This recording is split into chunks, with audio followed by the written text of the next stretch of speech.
I only happened to miss 108 calls from the female CEO, that's all. My childhood friend who has struggled with autism since she was little thought I had abandoned her once again, so she locked herself in the study and pulled out a knife, starting to harm herself. By the time I got the news and rushed back to the Shen family villa, I saw a crowd of people gathered in the main hall. I looked at the butler and asked anxiously, "How is Basie?" The butler let out a long sigh. "The young lady has locked herself in the study. I've gone in to call her several times since dinner was ready, but she hasn't responded at all." Hearing the butler's words, my anxiety only grew, and I decided to find someone to break down the door. Just as the butler was about to go call someone, I stopped him. "Wait, breaking the door might hurt Basie. There must be a spare key in the house, right?" The butler hurriedly replied, "Yes, there is." "Oh, go get it right away." Very soon, the butler returned with the spare key. After handing me the key, I flew up the stairs. Reaching the study door, I knocked first and called out, "Baiju, can you open the door for me?" But all I got in return was a terrifying silence. She wouldn't answer, let alone open the door. At that moment, the tip of the knife in Shen Baiji's hand had already pierced deep into the flesh of her chest. She seemed to hear me calling her name, but a second later she shook her head, denying the thought. How could it be? Guchen is gone. He'll never come back for me again. Just as Shen Baiji tightened her grip on the knife, intending to plunge it deeper, there was a click, and the study door swung open. It was me. I had used the spare key to unlock it. Under the light spilling in from the hallway, I saw the room was in total disarray, and my eyes frantically searched for Shen Baiji. The moment I saw her, my pupils constricted, and my heart skipped a beat. Baiji, no. Outside the door, Lin Mudao and Wen Xiao, her best friends, also saw the scene. They didn't dare to move recklessly. Everything depended on me now. Shen Baiji looked up toward the door, blinking her soulless, exhausted eyes, thinking it was just a hallucination Shed conjured. A smile spread across her pale face, seeing a fake Gu Chen again. I saw the knife in her hand, held right against her heart, fresh blood already staining her pure white dress red. Terrified of startling her, I didn't dare rush forward, only able to take slow, deliberate steps, stopping about 2 meters away from her. "Baiji, look at me. I'm really here. Can you put the knife down?" Shen Baiji didn't believe it, staring at me fixedly, afraid that if she blinked, I would vanish. She spoke with a childish, pouting voice.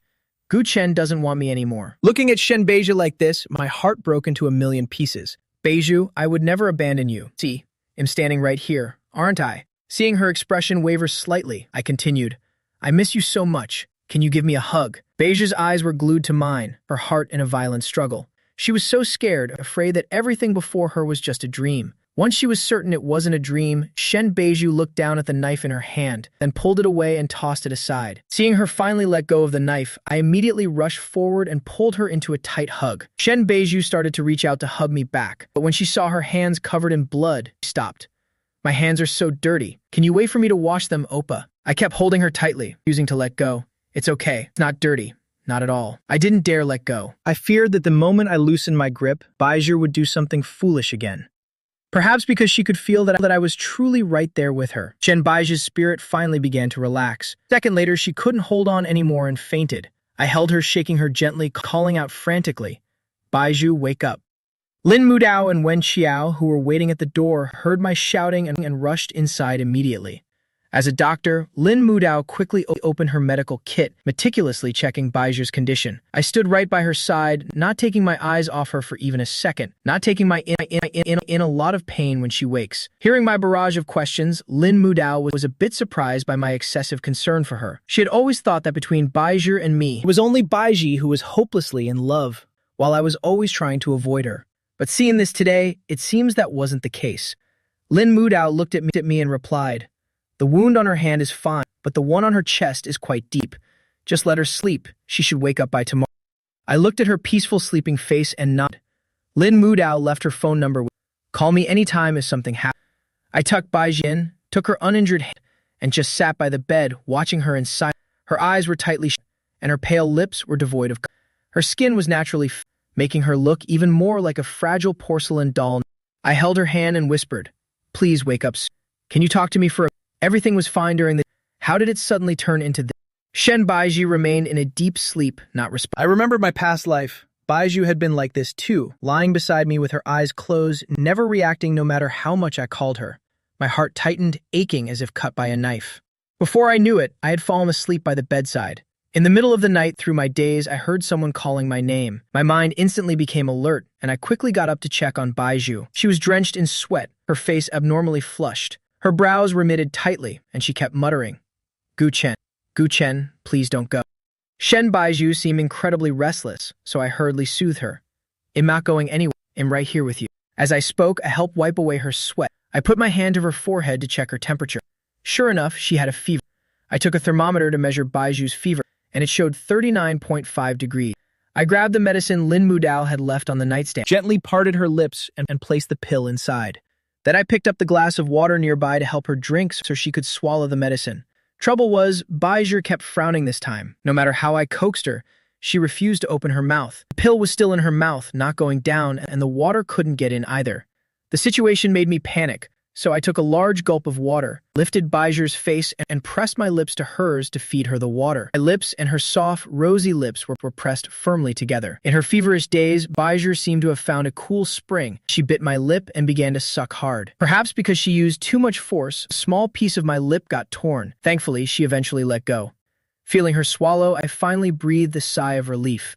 Finally, she had taken the medicine. Just like before, after the water, I wiped the corner of my mouth. Baiju, tell me, did you do that on purpose? Did you really need me to feed you like this? And you even bit me. I touched my lip, letting out a helpless sigh.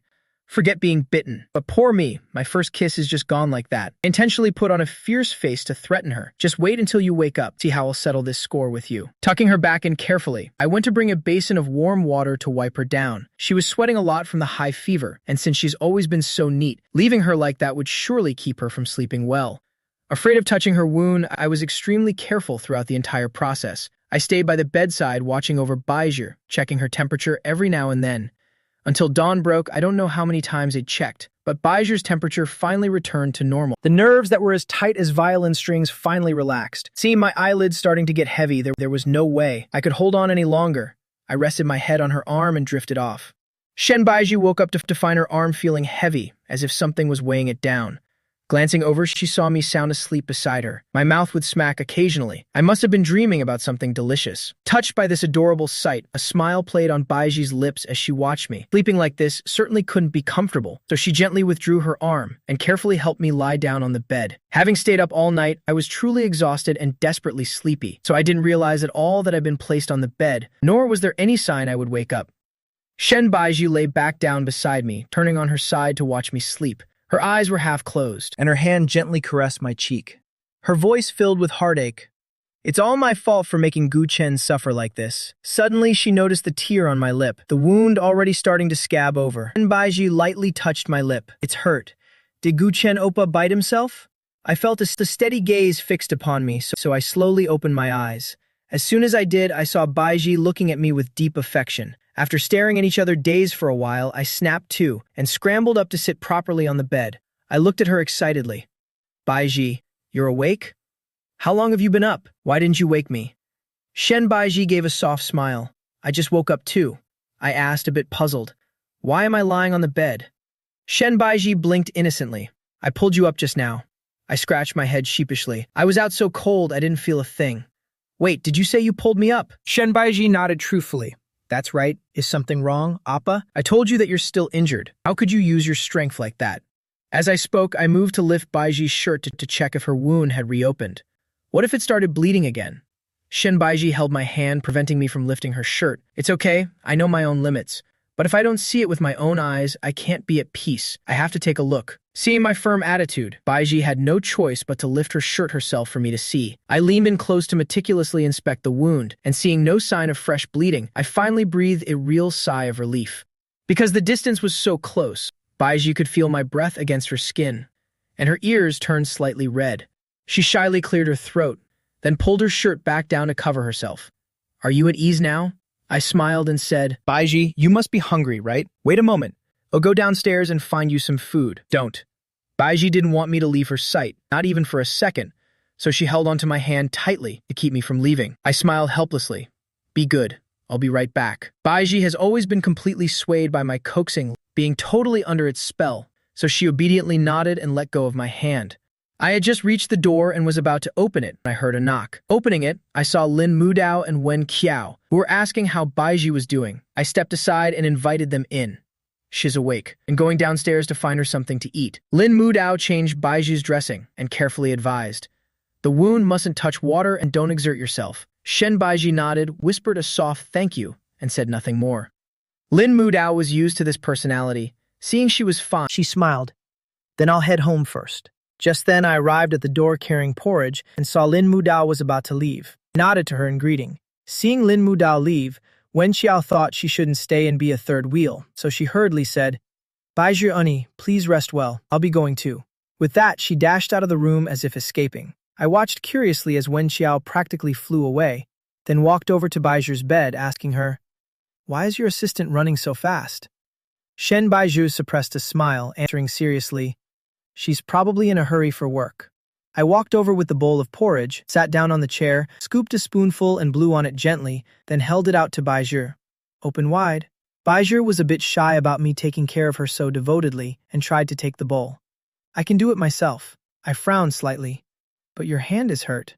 Baizhi, don't you like me feeding you? Without hesitation, Shen Baizhi answered, I do. I finally gave a satisfied smile, watching her obediently eat every spoonful, and I patiently continued to feed her. After she had eaten about half the bowl and I held out another spoonful, Baizhi shook her head. I can't taste anything. I don't want any more. Seeing she had eaten so little, with more than half still in the bowl, I coaxed her like a child. Just one more bite, okay?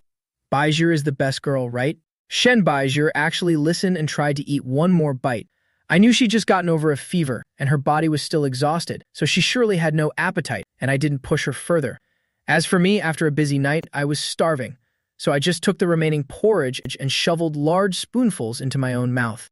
Baizhi watched me nonchalantly eating her leftovers and couldn't help but part her lips in surprise, muttering blankly, Gu Chen Appa. With my mouth full of porridge, I looked at Baizhi blankly and asked muffledly, What is it? Shen Baizhi smiled, shaking her head. No, it's nothing. Then she reached for a tissue on the nightstand, gently wiping the corner of my mouth. Seeing the scar on my lip, she hesitated for a moment, but finally asked, Gu Chen Appa, how did your lip get hurt? If Baizhi hadn't asked, I almost would have forgotten that my lip had been bitten open. Finishing the last bite of porridge, I lightly licked my lip, then pointed to the injury.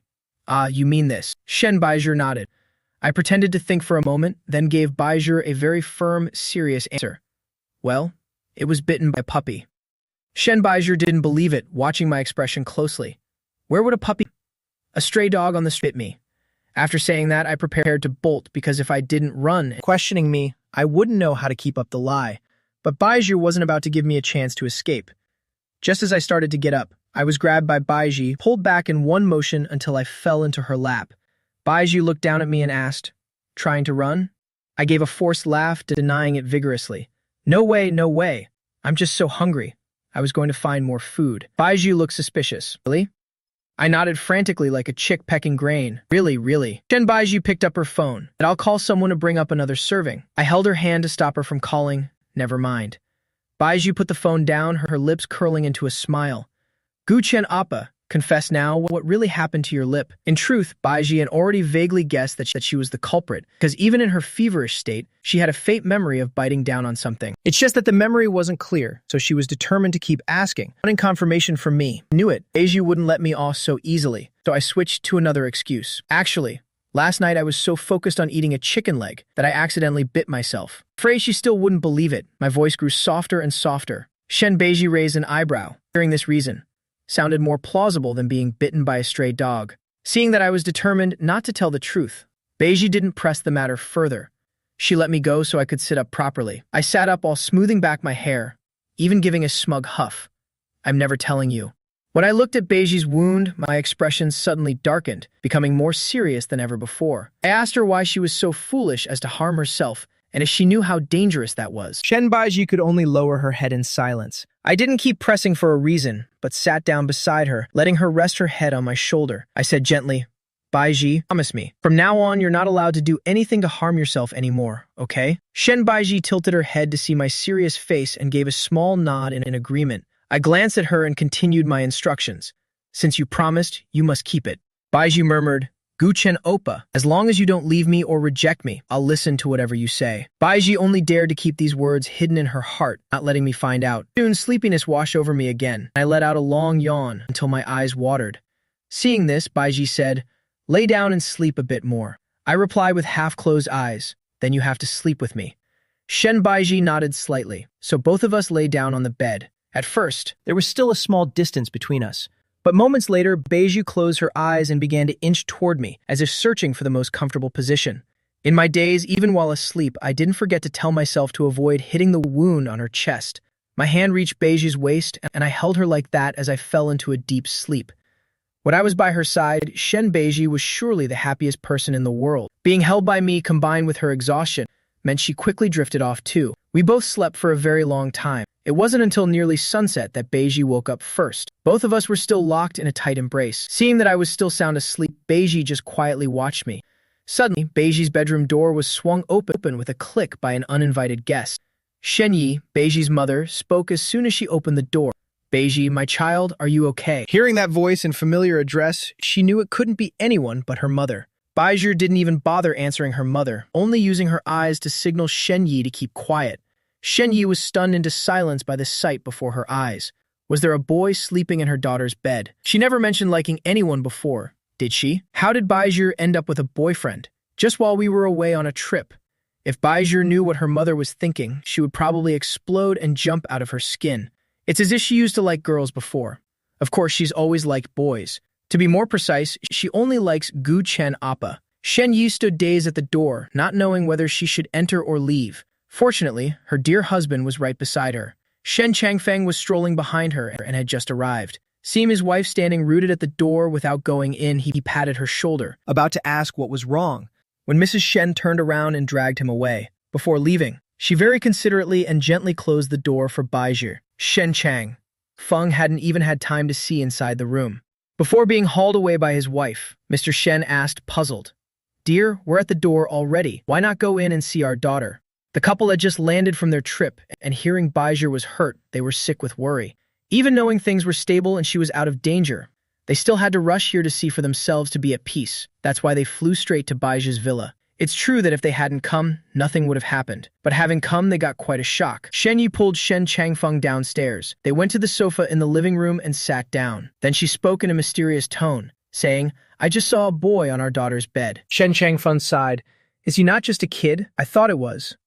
Before he could finish his sentence, he felt that something was not quite right. He suddenly sprang up like a spring and shouted, "What? A boy?" Shen Yi glared at Shen Changfeng. "Sit down for me." Then she glanced upstairs. "Keep your voice down." Shen Changfeng realized he had overreacted. He cleared his throat and sat back down, and asked, "Did you see clearly whose son he is?" Shen Yi shook her head. "I couldn't see clearly." "Just wait a moment. We will know as soon as they wake up and come down."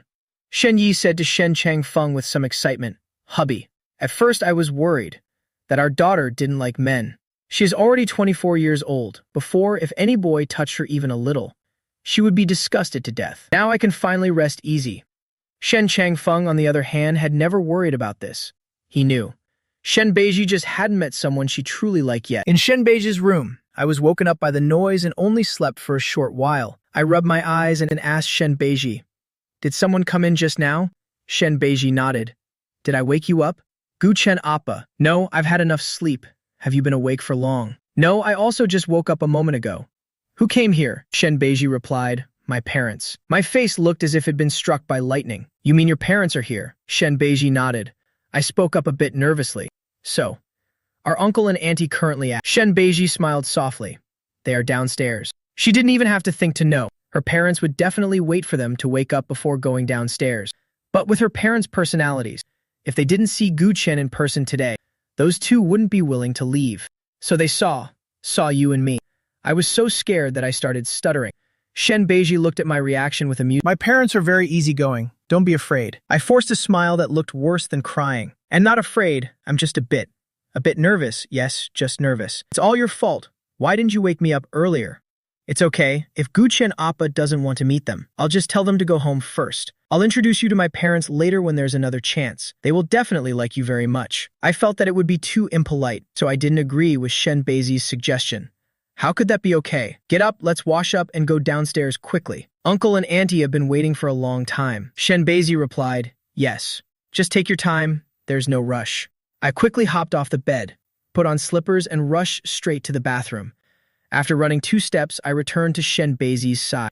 Shen Beiji had just pulled back the blanket to get out of bed. She looked at me suspiciously. "Rushing back and forth like that, What's the matter? I step forward to support Shen Beiji's arm. I almost forgot that you're injured. I'll help you to the bathroom to wash up. Shen Beiji couldn't help but chuckle. It turns out that in Gu Chen Appa's eyes, I'm actually this weak. Gu Chen Appa, I can walk by myself. It's just a small wound. I glanced at Shen Beiji.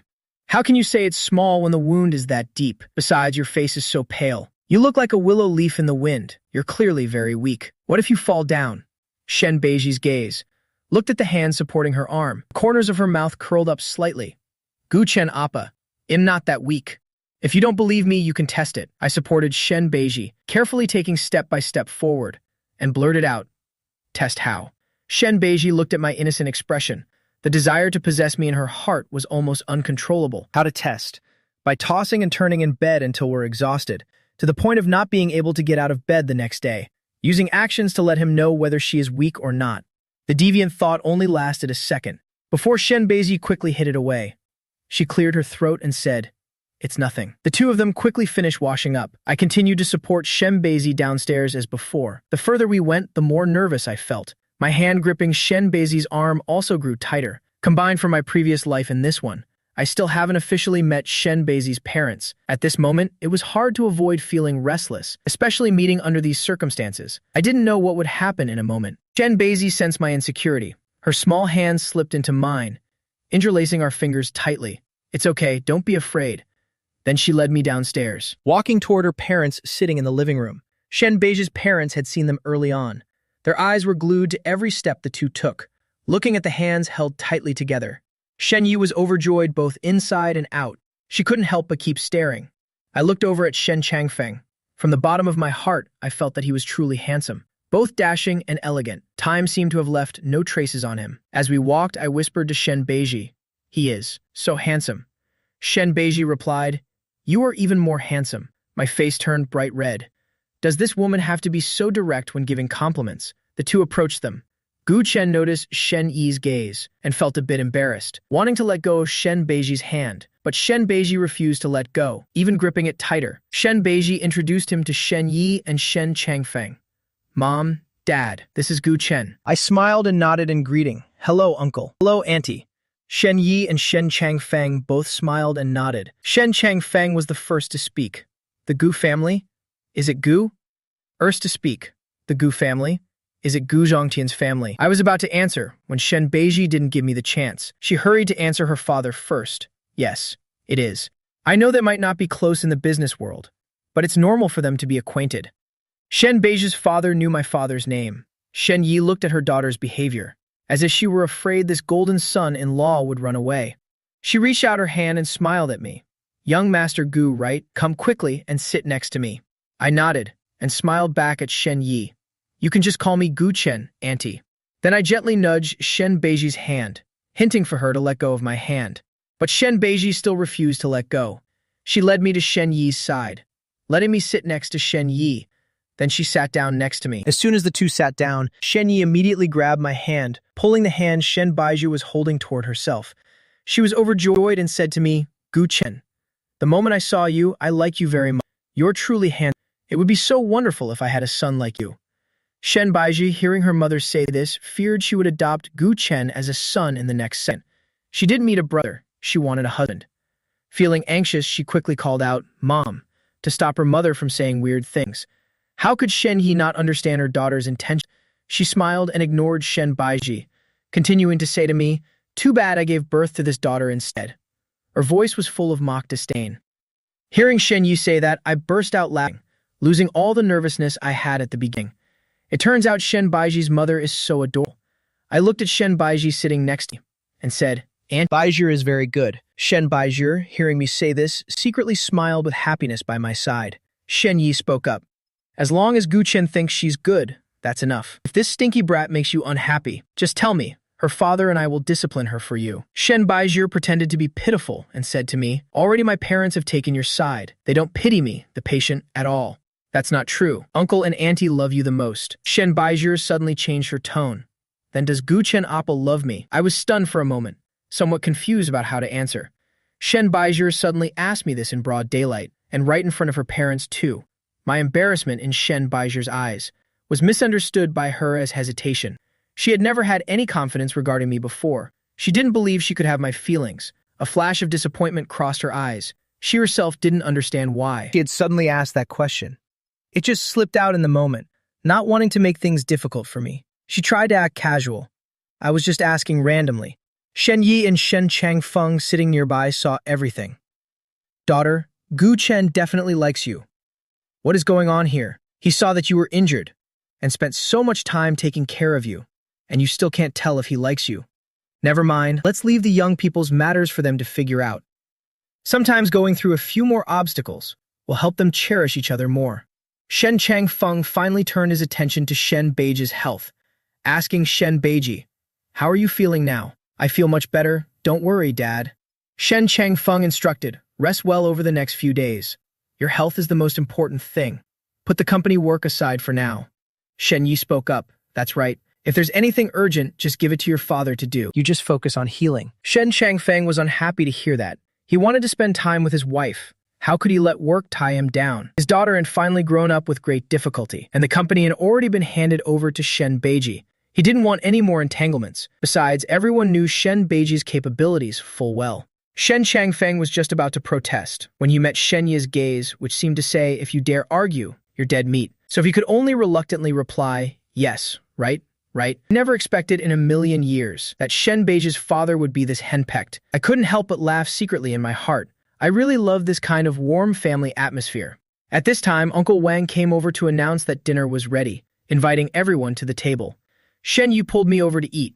The father and daughter pair followed closely behind. Shen Beiji only wanted to be by my side. Why did her mother keep competing with her? She glanced at her father, signaling, "Dad, manage your wife well. Don't let mom keep clinging to Gu Chen Appa like that." Shen Changfeng could only feel helpless. Usually, his wife would always hold his hand. Who knew that as soon as she saw me, she'd like me so much, tossing her husband aside immediately. Arriving at the dining table, Shen Yi sat down with me, then looked at Shen Beiji and Shen Changfeng, saying, "You two sit on the opposite side. I want to sit next to Gu Chen." Shen Changfeng wanted to sit with his wife. Shen Beiji also wanted to sit with her future husband.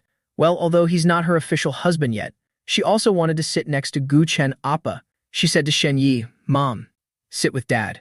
Shen Changfeng also hurriedly added, Right. Wife, sit with me." Shen Yi looked at this father-daughter pair. They were truly being slow and troublesome. She decided to just ignore them and continued talking and laughing happily with me. Shen Changfeng and Shen Beiji could only reluctantly follow her wishes. The two moved over to sit on the other side. Seeing Shen Yi and me chatting so well, they also felt pleased. Once all the food had been served, Shen Yi was busily serving food onto my plate. Before long, my bowl was piled high. I hurriedly said, "Auntie, that's too much. Please eat too." Shen Yi said while serving, "Gu Chen, you are too thin. You must eat a bit more." My mother passed away when I was very young. Shen Yi's care brought me the warmth of maternal love that I had long yearned for. My eyes felt a bit stinging. Afraid that everyone would notice my emotion, I lowered my head to look at the food in my bowl, softly telling Shen Yi, "Thank you, Auntie. You're so kind." Shen Yi's affection for me only grew. Besides my obedient and sensible appearance, she also had an indescribable feeling. Overall, she was extremely satisfied. She only regretted not being able to have Beiji and me marry immediately. She couldn't let this son-in-law fall into anyone else's hands. After dinner, Shen Beiji and Shen Changfeng went into the study together, so Shen Beiji could hand over the current tasks to Shen Changfeng temporarily for her, while Shen Yi pulled me into the garden for a walk. The gentle night breeze in the garden felt very pleasant. I narrowed my eyes, enjoying this comfort. While walking, Shen Yi suddenly asked me, "Gu Chen, are you curious about why Beiji behaves in ways that harm herself?" I looked at Shen Yi and nodded, and certainly curious. I've asked her before too, but she didn't seem to want to talk about it. Plus, she's injured, and her health isn't great, so I didn't press her further. I planned to wait until a suitable time later to ask again in detail. Shen Yi had witnessed Baiji's special concern for me today, so she knew exactly how important my place in her daughter's heart was. She decided to tell me things she'd never revealed to any outsider before, wanting me to understand her daughter better. I know there are rumors outside that Baiji is mentally ill, that she hits people or even kills when she has an episode. Those rumors are truly terrifying and horrible. Shen Yi gave a bitter, helpless smile. She shook her head. Actually, it's not. She doesn't hit anyone and she's never killed. She just quietly locks her door and hurts herself. Actually, it's been a very long time since she exhibited such self-harming behaviors. In the past, at most, she would only lock herself in her room for an entire day. This time, it was definitely because of someone very, very important to her, or something that affected her strongly enough to make her. That's why she became like this. Hearing this, I only felt more heartache for Shen Beiji. What did she have to go through to end up this way? Shen Yi nodded, recalling an event that happened over 10 years ago. She could never forget it, the moment she thought she'd lost her daughter forever. When Beiji was 10 years old, an unintended accident occurred. It was because her father and I were too careless. Back then, our business was extremely busy. The business world was full of fighting and competition. Though winning and losing are common, it was hard to avoid someone harboring a grudge. They actually dared to target Beiji, such an innocent child. At that time, someone bribed the house staff to trick her into going out. They lied and said it was order. The goal was to kidnap her and ransom her for a large sum. But this girl was very smart from a young age. Noticing something wrong on the way, she found a way to it. Only much later did we find out. We searched for days before finding her. Shen Yu looked at me and asked, "Do you know where we finally found her?" I hurriedly asked, "Where?" Shen Yu replied, "In a small remote village, inside an abandoned house that had been empty for a long time. The moment we found her, I saw her curled up alone in a pitch-black corner. She was only 10 years old back then, such a small, pitiful figure, refusing to let anyone come near. If anyone tried to approach, she would hurt herself." Upon hearing about the small remote village, a familiar scene suddenly flashed through my mind, but it disappeared as quickly as a flash of light. Only hearing Shen Yi continue her story, none of us knew how a child like her had managed to survive those days. Her father and I spent a lot of time by her side, helping her gradually regain a sense of security, and she no longer Only when her mood was truly terrible would she lock herself in a dark room, as if only there she felt protected. "Guchen, are you afraid? Afraid of a Baijiu like this?" I reached out to wipe a tear from my face. "Auntie, I'm not afraid. I only feel deeply pained for her. Rest assured, Auntie, I will take good care of her." Shen Yi nodded. "Guchen, when you're together, talk to her and check on her more. I truly hope you two can be happy together. Baijiu, she often acts without ever saying anything, but I can tell that girl loves you very much, and you're the same toward her." I spoke seriously. "I promise, Auntie, don't worry. We will definitely be very happy. It seems to be getting cold. Let's go inside, Auntie." After saying that, the two of them started chatting happily about other things. Walking quickly back into the house, as soon as they entered the house, they saw Shen Baiji and Shen Changfeng had finished their business and were coming down from upstairs. Shen Changfeng called out, "Wife, shall we head home now?" Shen Yi felt a bit regretful. "Must we leave right now?" Shen Changfeng replied, "Our daughter is injured and needs to rest early." Shen Yi, "Then let's go." She waved at Shen Baiji. "Goodbye. My little Baiji, I'll visit you again when I'm free. When you've healed, remember to bring Gu Chen home for dinner. Do you hear me?" Shen Baiji nodded. "Yes, I know." Then I saw Shen Yi pull me aside, acting mysterious as if she wanted to take something out. Shen Yi grabbed my hand and said, "Gu Chen, I didn't have time to prepare any gift, so let me give you this bracelet." As she spoke, she removed the jade bracelet from her wrist and was about to put it on my hand. Seeing this, I quickly refused. "Auntie, this gift is too precious. I cannot accept it." Shen Yi insisted. "Take it. You must take it." She pulled my hand and put it directly on me, not giving me a chance to decline. She turned to call Shen Changfeng. "Hubby, let's go." Then the two of them hurried away. I looked at the jade bracelet glowing with a soft green on my wrist, then looked at Shen Baiji and asked, "Baiji, what should I do now? This bracelet is so precious, I feel bad accepting it." Shen Baiji looked at the bracelet on my hand. Shen Yi had told her since she was very young that this bracelet was given to her mother by her grandmother, at the time when her mother and father first got together, and now her mother had passed that bracelet to me. Shen Baiji understood perfectly what her mother's intention was. Shen Baiji smiled. She stepped forward and led me upstairs. "If Mom gave it to you, then just accept it." Seeing Shen Baiji say that, I didn't hesitate anymore. Then I started thinking seriously that I should give Auntie a gift to show my gratitude. What should I give her? Shen Baiji looked at my thoughtful expression. She leaned close to my ear and whispered, "How about giving Mom a good son-in-law?" My face suddenly flashed red, turning as red as a ripe apple. I looked straight into Shen Baiji's eyes. "Baiji, what? What did you just say?" Shen Baiji knew perfectly well that I had heard clearly, but fearing rejection, she panicked slightly. She hurriedly said, "I said, let's go to bed early." Then with somewhat flustered steps, she rushed straight toward the bedroom. I stood there dazed, watching Shen Baiji's back, muttering to myself, why did she run away so fast? If a good son-in-law is the gift, then so be it. I never said I wouldn't agree. After speaking, I quickened my pace to catch up with Shenbaizhi. As soon as I reached the bedroom door, Shenbaizhi suddenly stopped. I wasn't paying attention and kept charging forward, slamming quite painfully into her back. I grimaced, clutching my nose. Baizhi! Did you do that on purpose?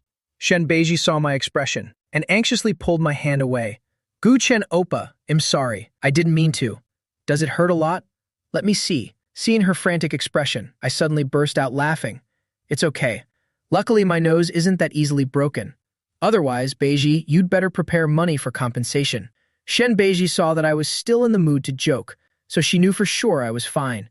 She breathed a small sigh of relief. Chen Oppa, however much money you want, I'll pay it all. I narrowed my eyes slightly.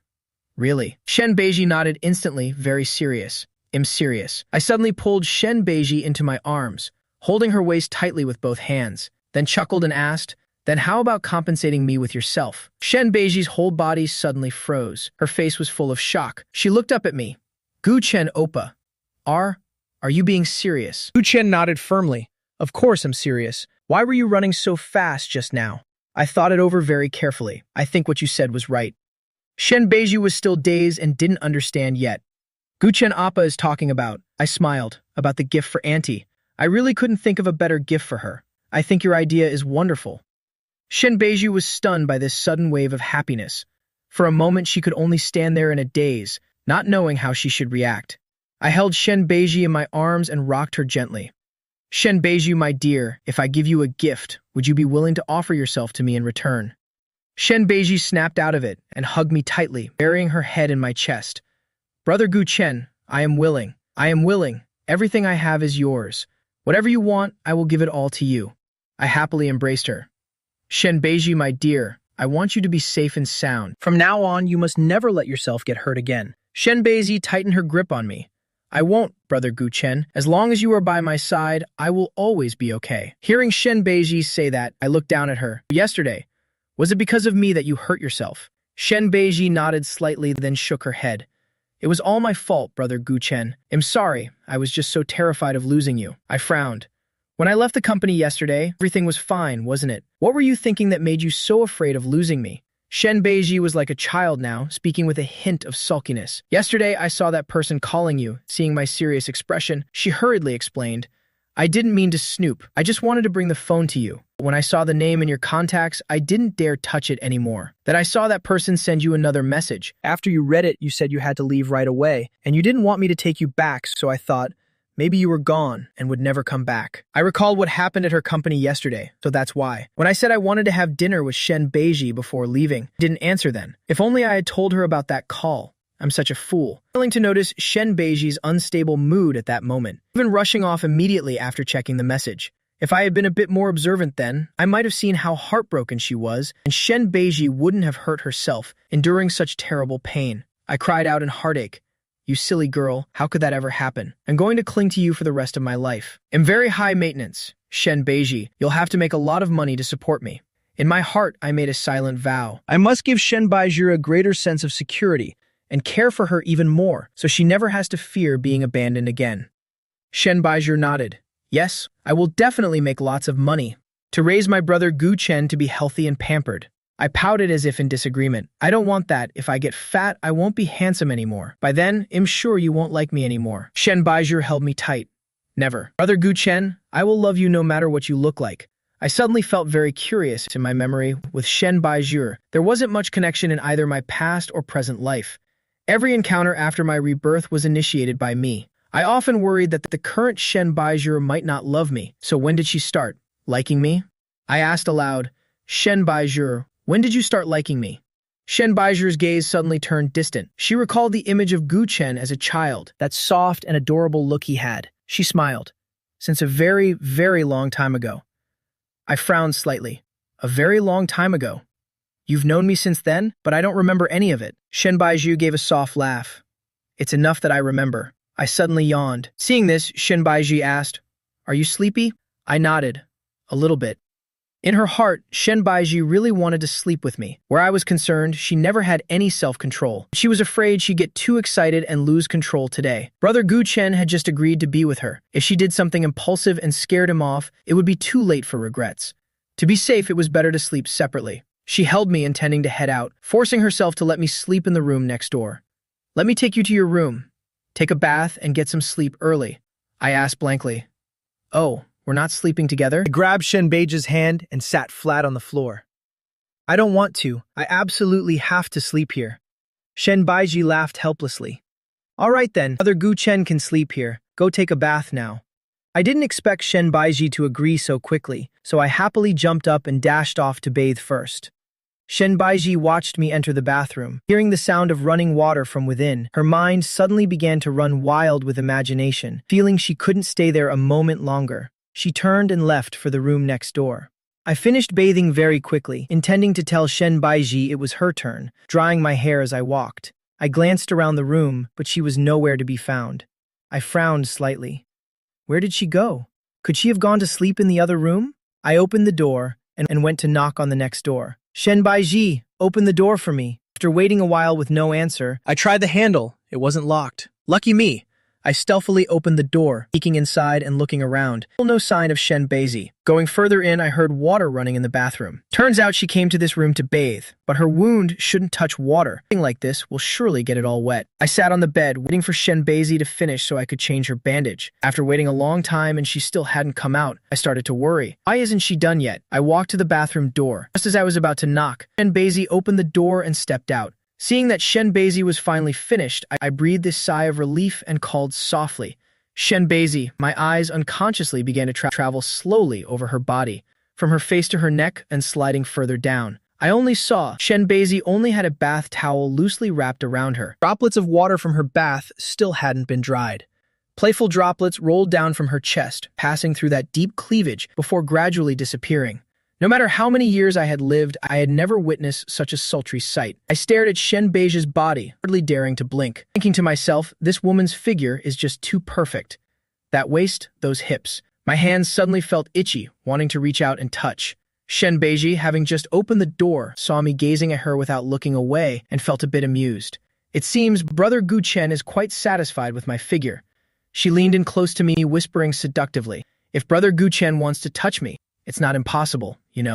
I was still staring blankly, fingers twitching slightly, not even noticing Shenbeiji's expression as I blurted out, "Really?" Shenbeiji tried her best to hold back her laughter, but in the end, my adorable face made her burst into laughter. She said through her laughter, "Truly, my entire self belongs to Brother Guchen." I immediately snapped back to reality, my face turning bright red. "Shenbeiji, you're teasing me." Shenbeiji curved her lips slightly. "Brother Guchen, everything I said was from the heart." I pretended to be cross, and ran away with a flushed face. "Humph, I'm ignoring you. You're too much." Shenbeiji watched my retreating back tenderly. She loved my current playful and lively side, so different from before, when I always kept my distance and wouldn't let her near. Once Shenbeiji was dressed, she planned to find me in the next room. As she opened the door, I happened to be coming back at the same time, and our eyes met. I said with a bit of bashfulness, "Come here, let me help you change your bandage. I saw it got all wet earlier." Shenbeiji smiled, obediently nodding. She then followed me back to the bedroom, sitting neatly on the edge of the bed, watching me with a very serious expression as I carefully applied the medicine. I looked at Shenbeiji's wound, which had been soaked in water and was starting to turn a bit pale, and asked, heart-stricken, "Does it hurt?" I gently told her, "Tell me if I am hurting you, okay?" Shenbeiji replied, "It doesn't hurt. If Brother Guchen blows on it once, the pain will go away." My movements were incredibly gentle, fearing I might accidentally cause her pain. "Fine. Let me blow on it for you." While applying the medicine, I gently blew on her wound. Shenbeiji watched my lips as I kept blowing. She softly swallowed. "Brother Guchen, can I kiss you once?" I was stunned. "Huh, Shenbeiji, you." Shenbeiji also seemed to feel this sudden request was a bit abrupt. Thinking I didn't want to, she didn't want to pressure me and consoled. "It's okay. I was just asking, if you don't like it." She said it was fine, but her voice grew increasingly sad. Not wanting me to notice her disappointment, she looked down. But in truth, I was thinking, you silly girl, why you need to ask permission for a kiss? Wouldn't it be better just to kiss me directly? How am I supposed to answer that? It's embarrassing. Never mind, I'll just use actions to give her the answer. I leaned forward, cupping Shenbeiji's face, closed my eyes and placed a kiss on her lips. Shenbeiji's eyes widened instantly, her gaze filled with utter shock. Is Brother Guchen kissing her? It turns out Brother Guchen really is willing. In her extreme joy, Shenbeiji forgot to react. I had never kissed anyone before, so I just pressed my lips against hers for a long time, not knowing what the next step should be. Shen Beijing just let me keep kissing her, but holding this position too long made me feel sore, and I was holding my breath too. Even though Shen Beijing's lips were so soft that I loved it, I couldn't take it anymore. If this continued, it'd probably suffocate. I quickly backed away, leaving her lips. I took a few deep breaths of fresh air, said to her sheepishly, "Shen Beijing, please don't ask me like that next time. You can kiss me whenever you want. Asking like that just makes me embarrassed." Just as I finished, my lips were captured once again. This time it was my turn to be stunned, not expecting Shen Beijing to be so proactive. Shen Beijing held my waist tightly, her eyes closed, her kiss incredibly deep and passionate. My emotions were led by hers. I closed my eyes and clumsily returned the kiss. After a while, my face was completely flushed. I couldn't tell if it was the sensation of the kiss, or because I didn't know how to breathe and was suffocating. Shen Beijing felt the person before her constantly holding his breath, feeling that her brother Gu Chen was adorably foolish, not even knowing how to take a breath while kissing. Afraid I would suffocate, she finally let me go. Shen Beijing panted slightly, resting her forehead against mine, her fresh breath brushing against my face. She spoke up, "Darling, you still have to breathe while kissing. What if you suffocate by holding your breath like this?" Hearing the way Shen Beijing called me, she just called me darling. Furthermore, her voice was so sweet and gentle now. I had never heard this tone from her before, and having her discover I didn't know how to breathe, I felt even more ashamed. I immediately buried my head in the crook of her neck, speaking whiningly. "Well, it's because no one ever taught me. I really don't know how." Shen Beijing held my head, pulling me away from her neck, gazing at me dotingly. "If Brother Gu Chen doesn't know, then let me teach you." I asked blankly, "Teach me how?" Shen Beijing gave a slight smile, whispering in my ear, "From now on, well, just kiss a few more times every day, and I'll definitely be able to teach you." I protested, "Shen Beijing, how come you knew what to do right away, and were even so skilled at it?" Shen Beijing answered with a look of pride, "Because I'm smart and self-taught." I thought to myself, so this is her way of subtly saying I'm stupid? Did you secretly kiss someone else? I knew full well Shen Beijing had never kissed anyone else. I was just teasing her on purpose. Shen Beijing quickly tried to prove her innocence. "Brother Gu Chen, I swear, I will never kiss anyone but you. If I ever touch another man, then I quickly covered her mouth with my hand, stopping her from saying those unlucky things. "Don't say such things." "I believe you. I always believe you. I just said that on purpose, just to tease you a bit." Shen Beijing hugged me. "It's enough that Brother Gu Chen believes me."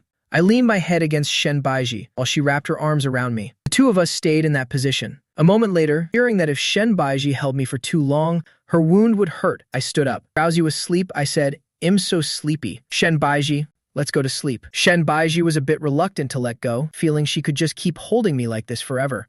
But then she thought, since the two of them were sharing a bed anyway, falling asleep while holding Brother Gu Chen would be even better. So she let me lie down on the bed, carefully tucked me in, and then lay down beside me herself. As soon as she lay down, Shen Beijing moved close to me, wrapped her arms around me, found the most comfortable position, and fell asleep. I also closed my eyes and was soon fast asleep. But before long, Shen Beijing suddenly fell into a dream. Sweat broke out on her forehead, her eyebrows knit tightly together, and she kept calling out, "Brother Gu Chen, Brother Gu Chen." In her dream, Shen Beijing saw me bound tightly by iron chains. Inside a vast underground cellar, fire raged everywhere around, the flames about to reach where I was standing. My face was pale, devoid of any color. She wanted to rush forward to unchain me, but no matter how hard she tried, she couldn't reach me, grasping only at empty air every time. Finally, the fierce flames engulfed me, and she could only watch helplessly as I writhed in agony within the sea of fire, unable to do anything at all. "No, don't." Shen Beijing woke up with a start from the nightmare, screaming in terror at what she had just seen in her dream. She sat bolt upright in bed, her mind still filled with images of me writhing in the fire. Her eyes were vacant, her whole being radiating collapse and panic. Hearing Shen Beijing scream, I was also jolted awake. I sat up and saw Shen Beijing dazed as if she had lost her soul and gently reached out to wipe the sweat from her face. Then I held her, softly patting her back. "Shen Beijing, don't be afraid. Did you just have a nightmare? Dreams are all fake. It's okay. Everything is fine now." Hearing my voice, it took a long time for Shen Beijing to regain her composure. Thank goodness it was just a dream. She hugged me tightly. "Brother Gu Chen, I was so scared. Scared that something bad would happen to you. Scared that I wouldn't be able to protect you." I comforted her tenderly. "It won't happen. Trust you. I know you'll protect me well. Besides, your brother Gu Chen is quite powerful too, you know. You'll gradually find out later." Shen Beizhi nodded slightly. "I know, brother Gu Chen is always amazing. I gently helped Shen Baizi lie down, carefully covered her with the blanket, then slipped under the covers myself. I pulled Shen Baizi into my arms, one hand reaching up to gently caress her face. Looking at Shen Baizi, I said softly, "Go to sleep now. I'll always be here by your side." Shen Baizi nodded. She didn't close her eyes, nor did she say a word. She just held me tightly. She gazed at me longingly, as if fearing that if she fell asleep, I would disappear. Seeing that Shen Baizi didn't want to sleep yet, I started a conversation with her. "Can you tell me what you dreamed about?" Shen Baizi recalled the recent nightmare. Her brows furrowed as she began to tell. "I dreamed you were in a dark cellar, your whole body bound tight by iron chains. A huge fire was surrounding you. I really wanted to save you, but I just couldn't do it." Listening to Shen Baizi describe that dream, the underground cellar, the iron chains, it really was somewhat similar to the scene of my death in my past life. But why did Shen Baizi suddenly dream of a scene exactly like my previous life? Don't they say dreams are usually the opposite of reality? Something that terrible definitely won't happen. Not wanting Shen Baizi to keep dwelling on those negative thoughts, I leaned in and gave her a light kiss on the lips as soon as I finished speaking. But it was just a fleeting kiss, like a dragonfly skimming water, and then I pulled away. I softly pursed my lips. The feeling was truly wonderful. It seems I'm growing increasingly fond of kissing Shen Baizi. My light kiss just now didn't seem to be nearly enough for Shen Baizi. She looked at me and called softly, "Brother Gu Chen." I looked at Shen Baizi, her eyes sparkling like stars in the night. I smiled back, yes, in listening. Shen Baizi suddenly turned over, leaned down to cup my face, and slowly pressed her lips against mine. Sensing that Shen Baiji's kiss was very urgent and intense, I also lifted my head, trying my best to respond to her. Gradually, the atmosphere around both of us began to heat up. Shen Baiji's hot hands slid gently over my body. I started to feel a distinct change within my body. Just as things were about to spiral out of control, my hand accidentally touched Shen Baiji's chest, right on her wound. Feeling my palm grow slightly damp, my reason immediately snapped back. Oh no, this is bad. Shen Baiji's wound is bleeding again. My heart was instantly filled with relentless worry. I hurriedly pushed Shen Baizi away gently, stopping her from taking things any further. Because I was so flustered, my voice suddenly became choked. "Shen Baizi, has your wound opened up again?" Get up and turn on the light so I can check.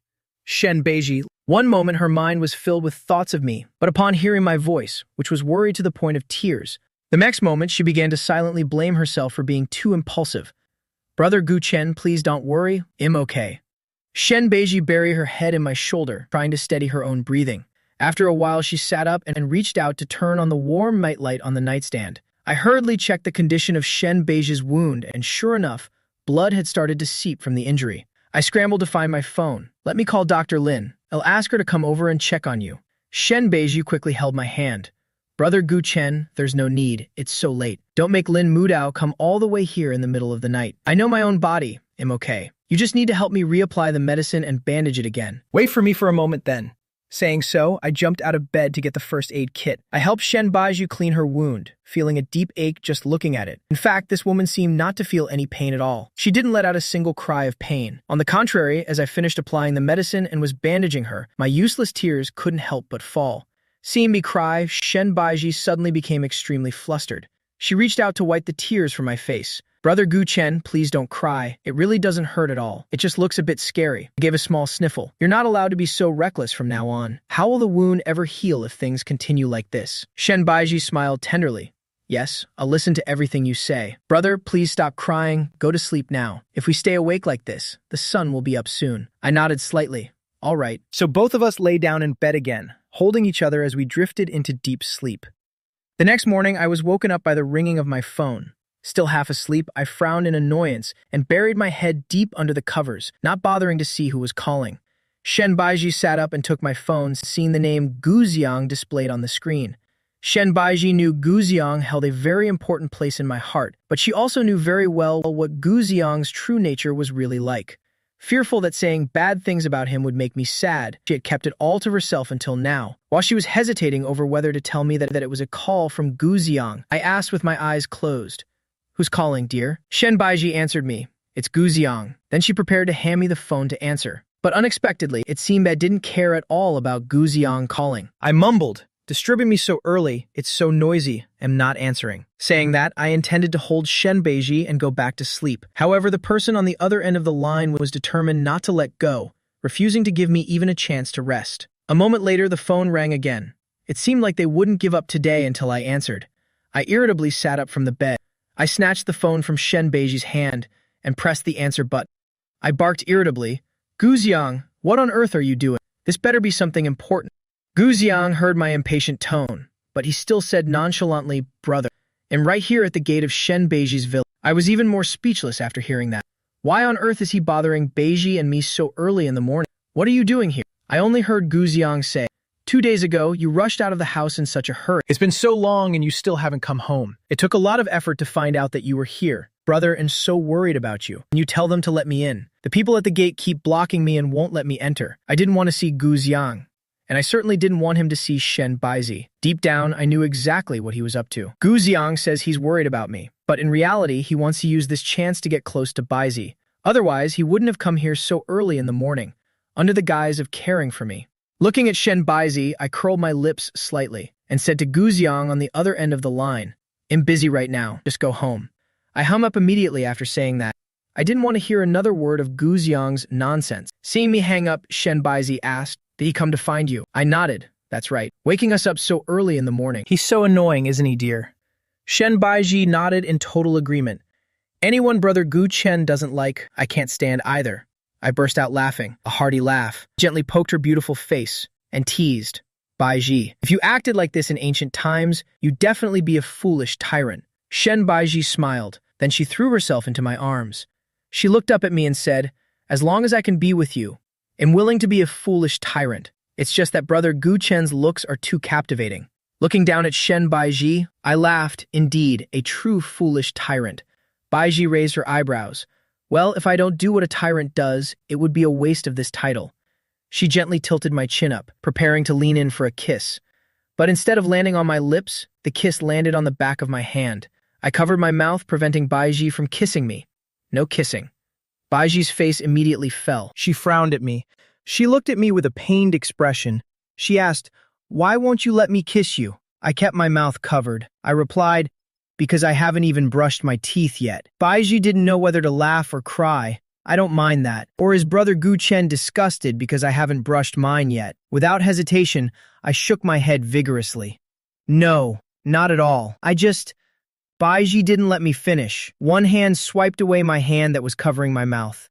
The other hand gently squeezed my chin and planted a kiss. I was completely taken by surprise. My eyes went wide, and I pursed my lips tight. I quickly pulled away and pushed Baiji back. With a bright red face, I called her name, "Shen Baiji!" Then I scrambled to get up and out of bed. Baiji watched my clumsy attempt to climb down from the bed, and watched me dash into the bathroom. To her, I was just too adorable. She couldn't stop laughing at my reaction, but she also worried I might fall in my haste. She quickly called out, "Be careful, don't fall." Baiju also got out of bed and followed me closely into the bathroom. I was standing in front of the sink brushing my teeth, when Baiju suddenly hugged me from behind. I looked into the mirror and saw Baiju leaning against me. I gave her a sharp glare through the mirror. Mumbling through the phone while brushing, "Baiju, you're breaking the rules. I said I hadn't brushed yet, but you still insisted on a kiss." Baiju hugged me and nuzzled her head into my back. She whispered softly, "But brother Gu Chen is so sweet." My face turned bright red. This Baiju. How has she become so smooth with sweet words lately? It makes me completely unable to resist. Where did the cold and arrogant Baiju of the past go? I squirmed slightly. "Hurry up and wash your face." Finished brushing, I rubbed my stomach and said, "I'm so hungry." Baiju immediately sped up. She quickly finished and took my hand. Let's go. Let's go downstairs for breakfast." Just as the two of us stepped out of the room, it sounded like people were arguing. Both Baiju and I found it strange. We glanced at each other and walked straight downstairs together. Logically speaking, the staff would never dare to make such a noise in the house. It shouldn't be this loud. I had a pretty good guess of what was happening. Baiju probably knew all too well exactly who was causing trouble down there. As we reached the middle of the staircase, I saw Gu Xiang right at the main gate. He was being pinned down by 2 burly security guards. He was screaming incessantly. I heard Gu Xiang shouting, "I am Gu Chen's brother. Let me in immediately. I know your CEO Shen personally. Watch out or I'll make sure you face the consequences. You're all just gatekeeping dogs. How dare you be so rude to me?" The words coming out of his mouth became more and more unpleasant to hear. But no matter what Gu Xiang said, the 2 guards at the gate didn't flinch. With cold expressions, they blocked him firmly, not letting him take a single step forward. I silently marveled in my heart. The people chosen by Baiji are indeed different. Every time Gu Xiang tried to charge in, they grabbed him tight, leaving him unable to move an inch. I looked at the state of him. Gu Xiang was throwing a tantrum and making a scene at the gate. He was so different from his usual self. There wasn't a trace of his well-behaved, gentle image left. After watching for a while, I really couldn't stand his loud shouting anymore. It was excessively noisy. Standing on the stairs, I covered my ears and barked out. Gu Xiang heard my voice and went silent immediately. He struggled to get the two guards to let go. He rubbed his arms that had just been held tight. His expression changed in the blink of an eye. He looked up at me and Baiji standing beside me. He said in a pitiful voice, "Brother, look, this is how they dare to treat me. My whole body hurts now." After saying those words, Gu Xiang didn't forget to sneak a glance at Baiji. Then he lowered his head with an embarrassed expression. I caught every single one of his actions. I curled my lips slightly, laughing sarcastically. I linked arms with Baiji as if to claim ownership. "How dare you fantasize about my woman? Keep dreaming." Suddenly, I felt so narrow-minded, petty. So petty that if another man even looks at Baiji like that, I find it completely unacceptable. Even though I know the person Baiji loves the most is me, I'm still selfish enough to not want anyone else to look at her. Thinking that, I felt just linking arms wasn't enough. I let go and directly pulled Baiji into a hug, letting her head rest against my chest. I intentionally ignored Gu Xiang and turned to praise Baiji instead, about the two guards who stopped Xiang at the gate. "Baiji, those two guards are really impressive. You can tell they're well-trained and very strong." Hearing that, Baiji replied proudly, "I'm much better than them." I could smell the sour scent of jealousy in the air. Thinking to myself, why is Baiji acting just like a child? She's my woman, so what else can I do? Coax her, of course. I said exaggeratedly, "Of course. My Baiji is the absolute best. No one can even come close to you." Baiji is the most easily moved by Gu Chen's sweet words. I only need to coax her a little bit, and her heart is filled with wordless joy. In a cheerful mood, she led me to the dining table to have breakfast together. She even thoughtfully pulled out a chair for me. Only then did she sit down beside me, scooping a bowl of piping hot porridge for me. The two of us acted as if only the other existed, completely forgetting that Gu Xiang was still blocked outside. Gu Xiang gazed in from the gate and called out, "Brother, I traveled all the way to find you so early. I haven't even had breakfast yet." I pretended to ask, "And?" Gu Xiang looked at me, then looked over at Baiji. He said expectantly, "Can I sit and have breakfast with you and Sister Baiji?" I picked up the spoon, gently stirring the bowl of porridge in front of me. Hearing the words Sister Baiji from Xiang's mouth, I gave a cold snort. "Who did you say you wanted to have breakfast with?" Gu Xiang didn't understand why I was asking that question. Hadn't he just said it? Besides, only the few of them were here. Who else could he be eating with? Gu Xiang looked up and answered me, "Well, obviously with you and Sister Baiji." I laughed at his brazenness and stupidity. I raised an eyebrow and looked straight at Gu Xiang. "Who do you think you are to call her Sister Baiji?" Gu Xiang was indignant. He dared to ask back, "You called her that just now. Why can't I call her that too?" I slammed the spoon down. The spoon hit the bowl with a sharp clink. With a freezing expression, I said, "There's no why. If I say you can't, then you can't." Baiji sat beside me, looking at me with eyes full of admiration. She had never seen me like this before. Becoming so strong just because of how someone else addressed her, she found this very interesting. Gu Xiang pretended to be weak again and said, "Baiji hasn't even said anything yet. Don't you think you're bullying me?" After saying that, he even tried to squeeze out a few tears. His whole body trembled with grievance, sobbing repeatedly. Then he fake-wiped those tears away. I watched Gu Xiang's performance, thinking it's a waste of talent if he doesn't go into acting. He can have tears on command. I rolled my eyes mentally. Isn't it just acting? Do you think you're the only one who can act? I immediately burst into exaggerated tears. I threw myself into Baiji's arms and wailed, "Baiji, do you also think I'm bullying him?" "Boo-hoo, I just don't like others calling you that. Did I do something wrong?"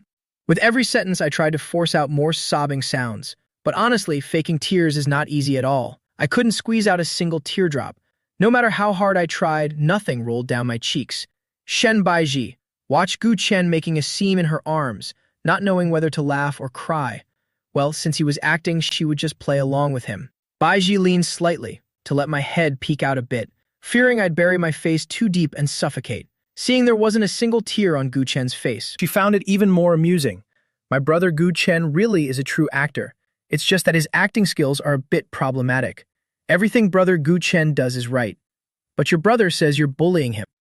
After saying that, I gave Gu Xiang a very pitiful glance, as if I had truly done something very wrong. Acting so scared, I didn't dare look anyone in the eye. Baiji replied, "No, not at all. I think brother Gu Chen did exactly the right thing. As long as you're not the one being bullied, it's fine. You can bully whoever you want. Then she affectionately stroked my head. Held by Beiji, my face immediately lit up like a blooming flower.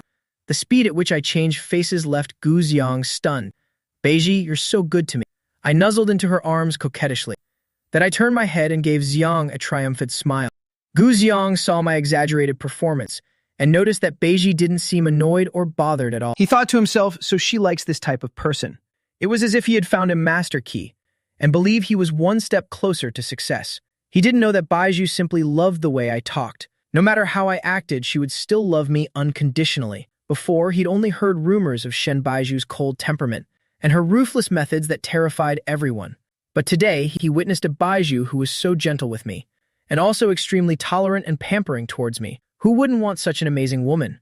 Gu Xiang naturally craved her even more. Xiang immediately imitated me, saying in a weak voice, "Brother, can you let me inside first? I've been standing for so long. My legs are getting so tired." I really thought Gu Xiang's skin was thicker than anyone else's. He still hadn't given up on the idea of stepping through the gate.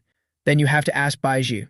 This is her house after all. Gu Xiang looked at Baiju with hopeful eyes and asked, "Baiju, could you tell them to stop blocking me?" Baiju didn't pay the slightest bit of attention to Xiang, as if he didn't even exist. She tilted my chin up and corrected my previous words. "This is our house." I looked at Baiju's serious face and smiled slightly. Seeing I was about to speak, Baiju looked up towards the gate. Her face was cold, without a hint of warmth. At this moment, Baiju felt that she shouldn't waste time on someone like Gu Xiang. It was time to end things here. Gu Xiang saw that Baiju was finally looking at him. He hurriedly smoothed his bangs and flusteredly called out, "Baiju, Baiju." Used a cold voice to cut off whatever Xiang was about to say next. "If you dare to call me that one more time, watch your tongue." Then she glanced at the two guards at the gate and said indifferently, "What am I paying you for? If you can't do this job properly, I can replace you at any time." Hearing that, the two guards immediately grabbed Gu Xiang and dragged him away and threw him straight out. Fearing he would disturb the people inside, they even thoughtfully covered his mouth tight. Gu Xiang was thus tossed out of Baiju's villa compound. With his mouth covered, he could only mumble and groan the whole way, unable to utter a single word. Watching Xiang being dragged away, I couldn't contain my joy. It was like watching a great movie. I watched excitedly until Xiang disappeared from sight. Even when he was gone, I still tried to peer outside. Baiju gently turned my head back. "Is it that fun?" "Yes, it's very fun. I've never seen him look so pathetic." Ha ha ha. Baiju wondered. "Brother Gu Chen, wasn't your relationship with this brother very good before? How did it come to this?" I lowered my eyes. My mood suddenly became somber. I said, "I did many things wrong in the past, and I misjudged too many people. Now I understand everything. Thinking back on the past, I feel the person I wronged the most was Shen Beiji, but she always gave me all her love. Beiji, in this world, you are the only one who treats me best. I promise from now on, I will always be good and listen to you." Beiji didn't want to see any trace of sadness on my face. She immediately scooped a spoonful of porridge and fed it to me. Then, Brother Gu Chen, please listen to me now. Hurry up and eat breakfast. Be good and open up, the porridge is getting cold. I nodded obediently. Okay. Opening my mouth to eat the porridge Beiji fed me. "Beiji, you should eat too. Take a bite, please." Beiji took a bite herself, then continued to feed me. Like that, the two of us took turns finishing breakfast. After being kicked out, Gu Xiang harbored a grudge and had nowhere to vent it. He blamed all the humiliation he suffered today entirely on me. Recalling my attitude lately, he clearly realized that I had changed. He got in his car and called Su Qin. When she picked up, he just said briefly, "Meet at the usual place." Then he sped off. In the large hotel room, on the carpet, on the sofa, men's and women's clothes were scattered everywhere. On the pure white bed, Su Qin, wrapped only in a towel, leaned against the headboard. She held a cigarette, took a few puffs, and blew out rings of smoke. The hazy smoke made it hard to see her expression. Gu Xiang lay in Su Qin's arms. "Sister Su, I went to see my brother today. He's really changed. What do you think? Is it possible he's found out about us?" Su Qin took another puff, briefly searching her memory. "We probably haven't left any clues." Gu Xiang continued. "Now that he's clinging to Shen Beiji, he doesn't even bother coming home. I can't even get a glimpse of him all day." Su Qin asked, "So today you went all the way to Shen Beiji's house to find him?" Gu Xiang nodded, "Yes." Su Qin's face hardened. "How did their relationship seem to you?" Thinking of the scene between the two this morning, a flash of envy appeared in Xiang's eyes. He said coldly, "Shen Beiji seems to treat him very well. I knew from the start that Beiji felt differently about Gu Chen. We tried to keep them apart. Gu Chen listened to me back then, had avoided her the moment he saw her. I don't know why he suddenly stopped being afraid of her, and instead started actively approaching Shen Beiji." While listening to Xiang, Su Qin was calculating her next move. Gu Ziang looked up and asked, Sister Su, what do you think we should do now? Su Qin wore a sharp smile. She crushed her cigarette out in the ashtray. With calculating eyes, no need to panic. If we can't see him, well, create an opportunity. Isn't the third-year term about to start? There must be a gathering before school starts. In a few days, we'll arrange a party with classmates. He'll definitely show up. We just need to have everything ready by then, ensuring not a single mistake is made. Let's see if Shen Beizi, the grand CEO of Shen's group, can accept a man who has already slept with someone else. Gu Ziang didn't expect Su Qin to come up with such a malicious plan. He was truly looking forward to witnessing that scene. Sister Su, I'm completely with you. With that, Gu Ziang began to stroke Su Qin's body, looking at her with lustful eyes. Su Qin grabbed Ziang's hand that was wandering over her. She chuckled softly, baby, you're so good, and flipped over, pulling the blanket over both of them, cutting them off from the outside world. In the spacious room, only the sounds of the couple's laughter remained. Then the sounds gradually became blurred and suggestive. Inside Shen Beiji's villa, in a corner of the garden filled with sunflowers, Beiji and I sat together on a swing. A light breeze swayed the sea of golden flowers. I gently pushed the swing with my feet, swaying in a spontaneous rhythm. Beiji, usually people plant roses or other flowers. Why did you plant such a large field of sunflowers? Beiji replied, does brother Gu Chen like? I nodded slightly, with a bright smile at Beiji. I love them very much. Beiji said, it's good that you like. During the time you weren't by my side, whenever I was free, I'd sit in the garden for a long time. I always feel that when I look at these flowers, it's like you're right here with me. I asked, why? Do I look like a sunflower to you? Beiji smiled, because brother Gu Chen is my little sun, the light that illuminates my life. I hugged Beiji and promised, from now on, I will stay with you forever. Baiji's lips parted slightly. She wanted to say something but hesitated, unsure she should speak. Finally, she gathered her courage and asked, Brother Gu Chen, could you come and live with me? After asking, she clenched her hands tight. Even her breathing became soft and cautious. Her whole body showed signs of anxiety and nervousness. If it's inconvenient, that's okay. I can just come to find you off. Before Baiji could even finish, she heard a clear response. Of course. I continued. Baiji, I've wanted to live with you all along. At first, I was afraid you wouldn't agree, so I was still thinking of a reason to make you accept immediately. I didn't expect you to be the one to ask first. I'm truly so happy. Baiji had been certain that I would refuse, so when she heard my answer, her eyes lit up with radiant happiness. She seemed both surprised and excited. Baiji seemingly couldn't wait any longer. Then, in a little while, I'll have people move all your things here, okay? No need for that trouble. I'll go back myself in a bit. I'll get some essentials and come right back, Baiji. I'll go with you, okay? I didn't agree to let her come along, but fearing she would pout by herself, I patiently coaxed. Your wound hasn't fully healed yet. You must rest well to recover quickly. I'll go and be back very soon. Don't worry. But seeing Baiji still looking down sadly, she didn't react at all to my grumpy expression. I thought to myself, this woman is really hard to coax. There's no other way. I just have to spoil her. I leaned close to her ear. A faint smile played at the corners of my mouth. I whispered, you need to nourish yourself and get healthy again quickly. After that, you can have whatever you want. Shen Beiji's eyes suddenly widened. She sat up abruptly. She looked at me with a face full of surprise mixed with joy. Do you mean Gu Chen? The smile remained on my face. I leaned in close to look at Shen Beiji, whispering, it's exactly what you're thinking, little Beiji. So, will you be a good girl and wait for me at home? Yes. Shen Beiji agreed immediately without a hint of hesitation. It's only for a short while after all. It's fine if I can't see Gu Chen for a little bit. She can wait, since they'll be together every day from now on anyway. Thinking of this, her mood suddenly brightened up. Earlier, when I went to Shen Beiji's place, I had driven there myself. After getting in the car, I rolled down the window. After getting. I'll be back soon. Be a good girl and wait for me at home. And most importantly, make sure to miss me. Shen Beiji broke into a radiant smile. I know, drive safely. I grinned and said, don't worry. After saying goodbye to Shen Beiji, I added, wait for me to have dinner together. I expertly started the car and drove away. If I didn't leave now, I was afraid I wouldn't want to leave at all today. Shen Beiji stood still watching my car until it disappeared. Only when she could no longer see my car did she turn back into the house. Returning to the bedroom, she took a look around. She had grown so used to my presence. Now that I had just left, the room felt unusually empty today. It was so quiet she could clearly hear her own breathing. We've only just parted and I already miss him. She instinctively shook her head and smiled helplessly.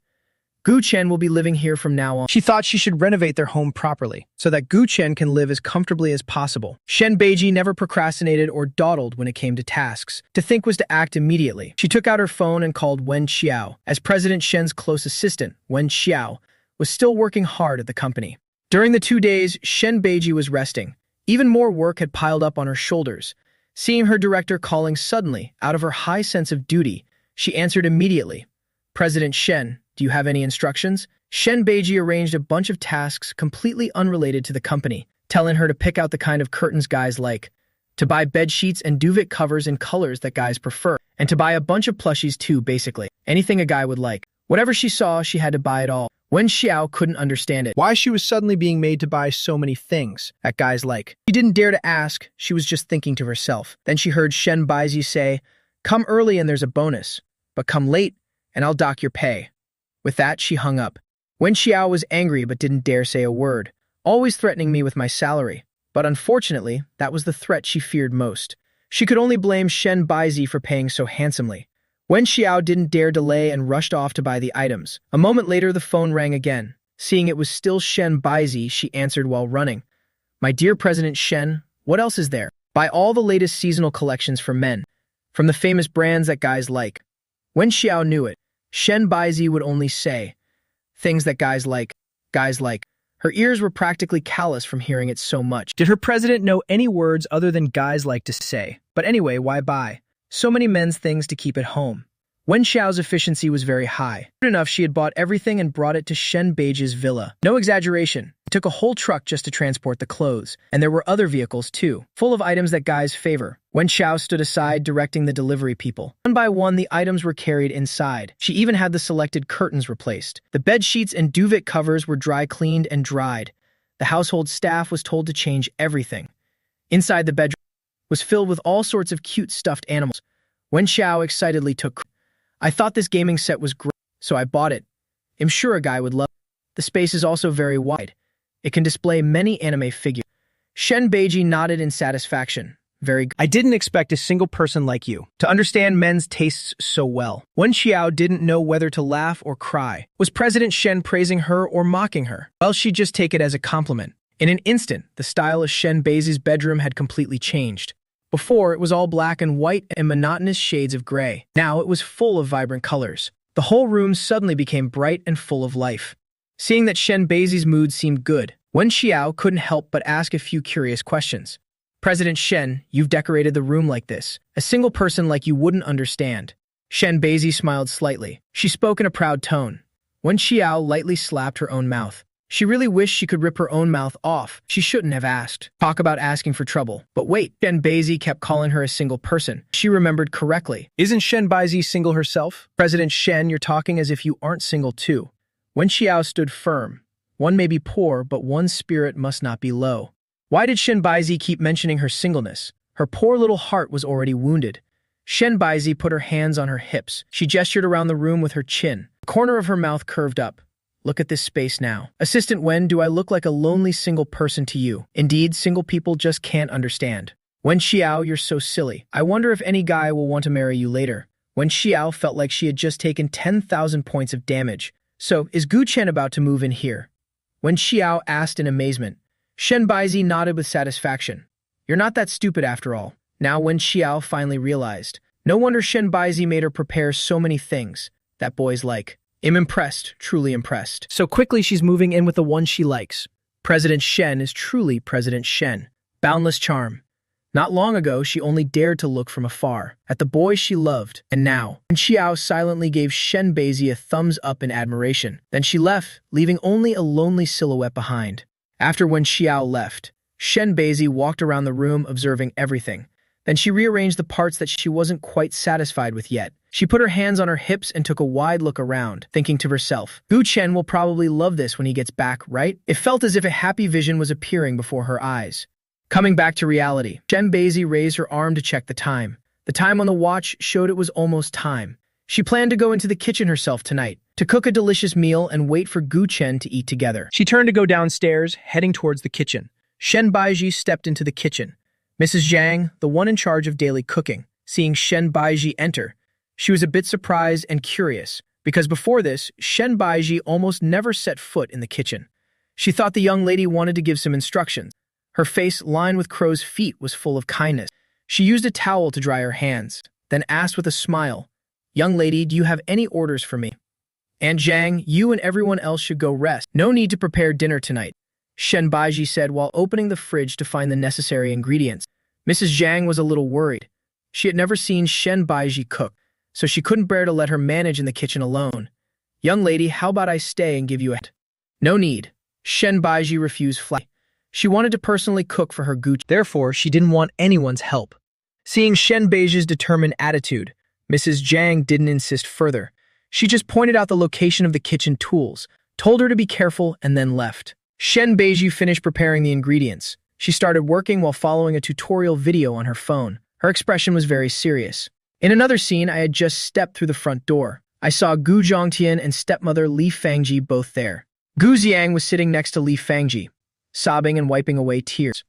Li Fangji was patting and comforting Gu Xiang. Looking at Gu Zhongtian, his face looked extremely unpleasant, about to explode in rage.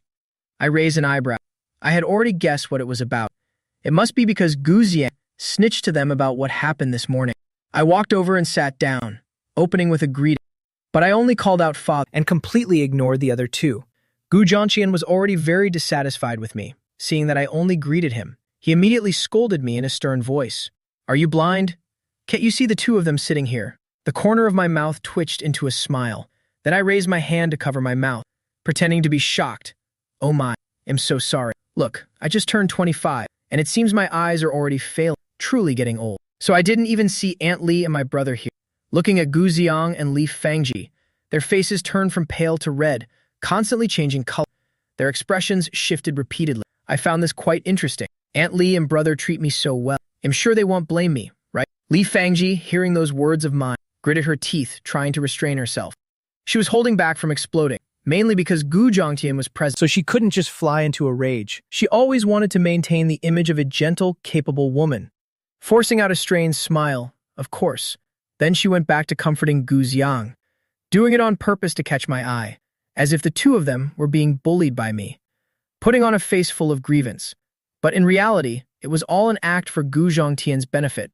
My gaze shifted from Li Fangji to Gu Xiang, as if I was only just noticing him now. "What's wrong with my brother? Crying? Who bullied you?" When Gu Xiang saw that I finally paid attention to him, having stopped for a moment, he started acting again, this time crying even more pitifully than before. He didn't bother to answer me. He just turned and huddled in Li Fangji's arms, sobbing. His whole body trembled with a look of extreme injustice. Ever since he got home, he had intended to embellish the story for Gu Zhongtian's ears. All about the things that happened this morning, to anger Gu Zhongtian, to tarnish my image in his eyes, and ideally, to one day provoke him into throwing me out of the house immediately. That would be absolutely wonderful for him. He didn't expect me to come home today. The moment he saw me appear, he must have been cheering inside for the perfect timing. He's looking forward to seeing me get scolded. Usually, Gu Xiang plays the role of the obedient, sensible son. In the past, whenever something went wrong, it was always my fault. Even when harshly scolded, I didn't dare make a sound. I even proactively took the blame for him. Only because back then, I thought Gu Xiang was truly good to me. The only person in this family who actually cared about me. Plus, we were only 1 month apart in age. It seemed like we always had endless secrets to share. Ever since my mother passed away, the relationship between Gu Zhongtian and me grew more distant. Gradually, there was little father-son affection left between us. Later, when Gu Xiang appeared, he was always following father around, calling him Ba so sweet.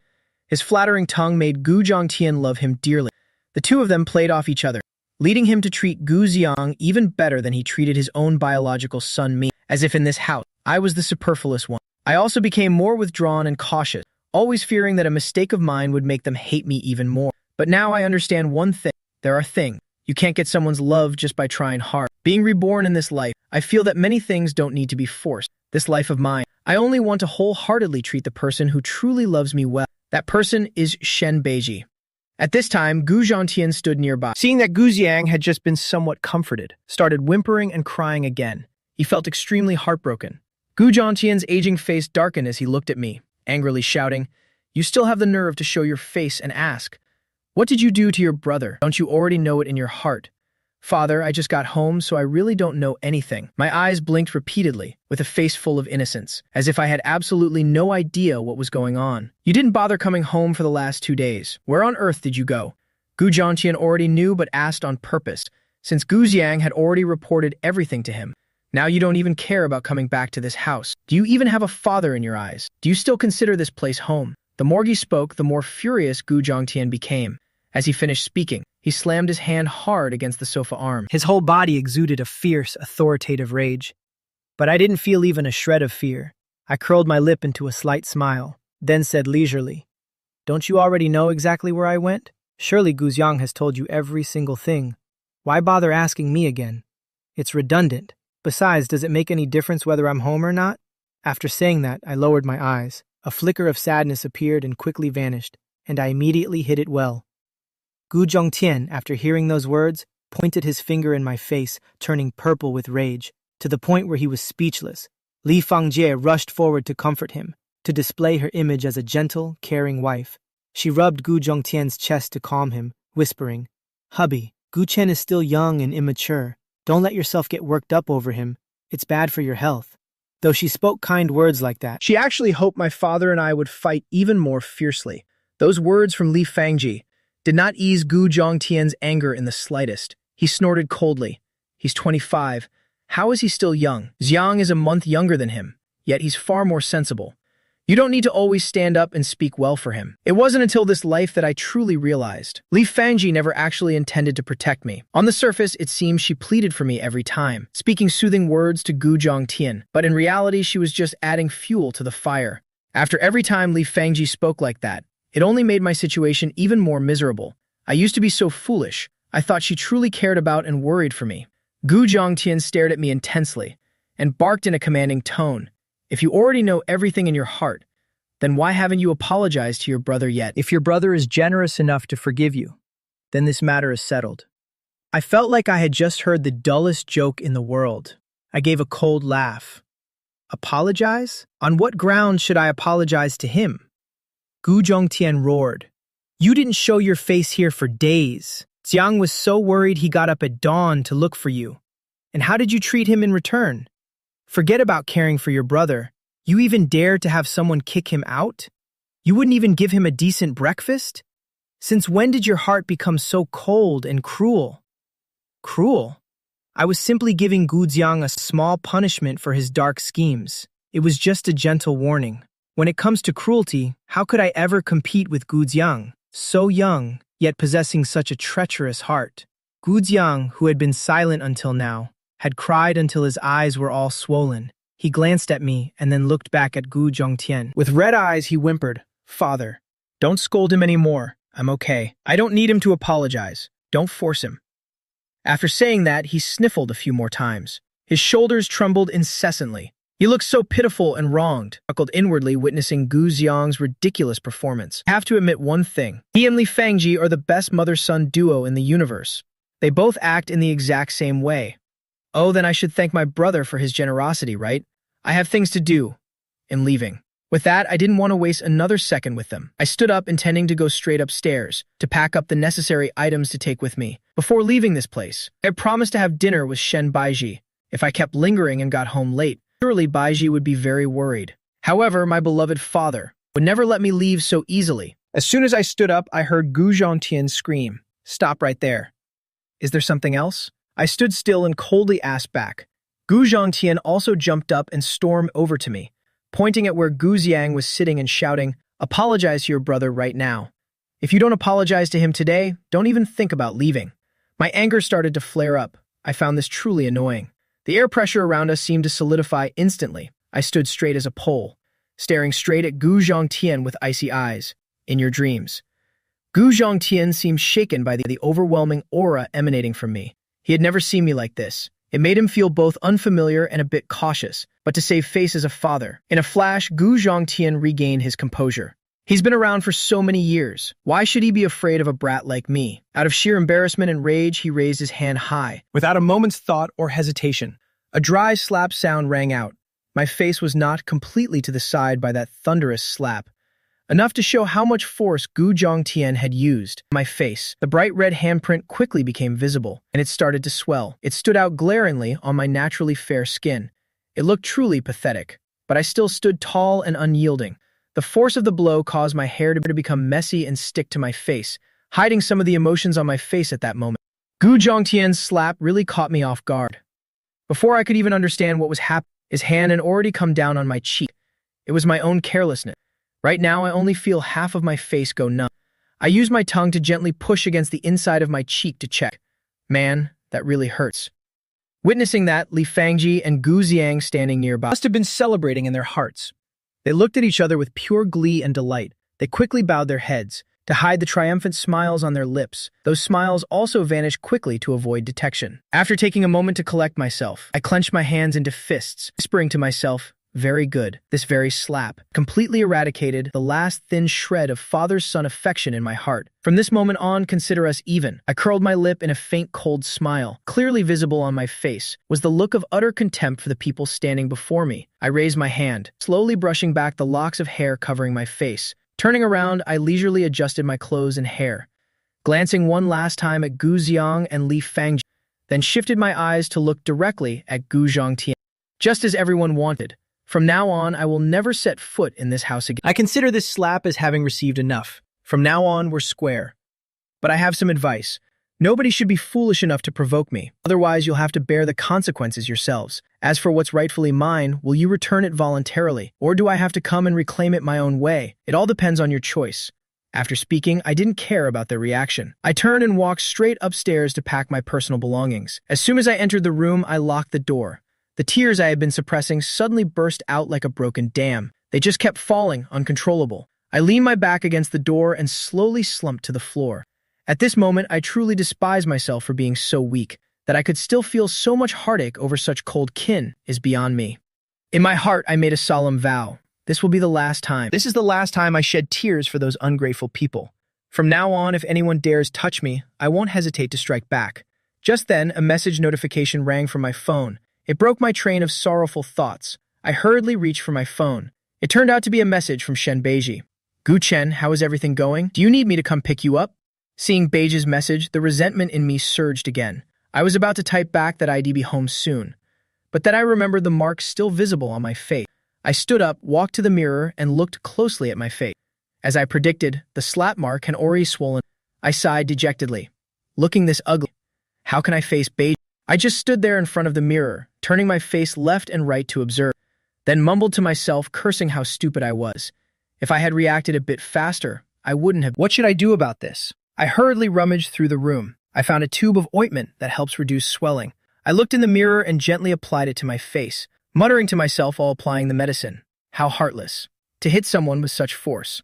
In the villa, she had prepared dinner with her own hands. Each dish was neatly arranged on the table. Fearing the food would get cold, Shen Beiji thoughtfully covered them. She nodded with satisfaction. A faint smile appeared on her lips. Then she sat properly at the table, waiting for him. After sitting for a while, she felt that the wait was far too long. Unable to wait any longer, she stood up and went to the main gate. She stood at the door, peering out for a long time. Her delicate brows furrowed slightly. She had lost count of how many times she had checked. Anxiously, she raised her hand to check the time. Shen Beiji was calculating in her mind. He should have been home by now, but why hasn't he returned yet? The more she waited, the more afraid Shen Beiji became, fearing that something might have happened to him, fearing he would never return again, that everything that happened before was all a lie. Countless possibilities raced through her mind. Panic-stricken, Shen Beiji took out her phone. She frantically searched for his number to send a message. She waited a little longer. There was still no reply from him. Shen Beiji grew even more worried. She thought, Gu Chen, could something have really happened to him? She hurriedly called him in a panic. The phone rang for a while, but no one answered. The second time it rang, still no one picked up. With every ring, Shen Baizi's heart grew heavier. I was looking in the mirror applying medicine. Hearing the phone ring, I jumped in surprise. The hand holding the cotton swab trembled slightly from the shock. The main reason I was startled was because I felt guilty. Right now, my face is all swollen. It looks truly ugly. Seeing the call from Shen Beiji, I knew. She must be calling to ask why I'm not home yet. If I go back like this and Shen Beiji sees me, what will I do? I hesitated for a moment before picking up the phone. I pressed answer. Beiji. Just as the ringing was about to stop, Shen Beiji finally got through to the person on the other end. He answered the phone. Hearing my gentle voice coming from the other side, Shen Baiji breathed a sigh of relief. Gu Chen, why aren't you back yet? I knew Baiji would be anxious. Do you miss me? Shen Baiji gave a soft yes. I miss you so much. I miss you too. I got held up by something just now and lost track of time. Shen Baiji heard I had business to attend to, worried that I couldn't handle it. She quickly asked, do you need any help? I said no need. I can handle it on my own. Then when will you be back? Let me come pick you up. She stood up to get the car key, getting ready to drive out and pick me. I heard Beiji say she wanted to come for me. Looking at my face in the mirror, I felt a bit nervous. If I return looking like this, if Beiji sees me, it definitely won't be. Being ugly is one thing, but if Beiji sees him hurt, she'll surely be furious. She'll be so worried. Maybe I should just go back tomorrow. The medicine is on, the swelling should be gone by tomorrow. Then I'll just put a little powder on my face. That way Beiji won't notice anything. That's a great idea. I thought to myself that I'm quite the quick-witted person. Immediately I asked Beiji, can I wait until tomorrow to come home? On the other side, Shen Beiji was holding the car keys. Hearing my words, she stopped her hurried footsteps. She stood in place, silent. She clenched the keys in her hand, not answering. I felt the atmosphere suddenly turn still. I didn't even need to ask to know she definitely wouldn't agree. Her silence meant she was pouting. What else could it be? It's not like she's just being slow. Both of us were silent for a while. I thought for a bit, better to just go home. I can't leave Shen Baiji alone. I can't let her stay home alone being so sad. What if she starts overthinking?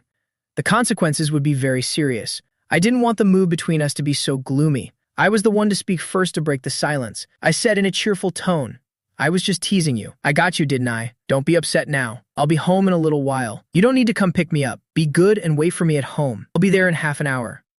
Shen Baiji is actually very easy to coax. Hearing that I was coming back, her mood immediately brightened. She smiled and nodded. Yes. The two hung up the phone. I didn't want Shen Beiji to wait any longer. I ran over to the cupboard, took out all my personal documents, and put them in my bag. I picked up the bag and slung it over my shoulder decisively. Then I went downstairs. Downstairs, Gu Zhongtian's group was still there. They were all terrified by what I had said, because the current wealth of the Gu family mostly came from my mother. The meaning behind my words this evening seemed like I wanted to take back everything that belonged to my mother. They were feeling scared, afraid that if I actually did it one day, their luxurious life would suddenly vanish. The eyes of Li Fangji and Gu Xiang were full of terror. Gu Xiang reached out and gave Li Fangji a gentle nudge, signaling her with his eyes to go persuade Gu Zhongtian. He couldn't afford to lose his current life. He hoped Gu Chen would leave, but at the same time, he didn't want Gu Chen to take anything from this house with him. A trace of ruthlessness flashed in Gu Xiang's eyes. I can't just let Gu Chen walk away like this. He had to use his own methods to ensure Gu Chen got absolutely nothing. He clenched his fists. Maybe the only way is to make Gu Chen disappear forever. Li Fangji grabbed Gu Zhongtian's hand. Hubby, don't be angry anymore. Being this angry is bad for your health. Talk nicely to Xiao Chen in a bit. Don't let him threaten to leave home at every turn. He's a boy. It's not safe for him to be out alone. Gu Zhongtian is someone who values his pride greatly, and he had already struck the boy. It was impossible to ask him to swallow his pride and apologize to me. He huffed, if he wants to go, he can just walk out that door and never come back here again. Li Fangji was helpless against Gu Zhongtian's temperament. She glanced at Gu Xiang, not knowing what to do. Seeing me carrying bags down from upstairs, Gu Xiang showed a flash of panic. He knew for sure I was going to find Shen Beiji if I leave today. With Shen Beiji protecting me, anything he wants to do to me later will only be much harder. He hurriedly spoke to Gu Zhongtian. Dad, please talk to my brother. Don't let him leave. What if something happens to him?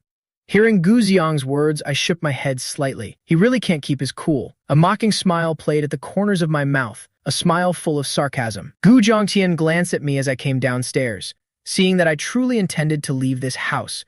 He also felt a flicker of unease, because his current company was mostly built on the assets Xia Wen left to me. He couldn't afford to lose everything he had, but he couldn't bring himself to say anything kind right now, so he spoke to me stiffly.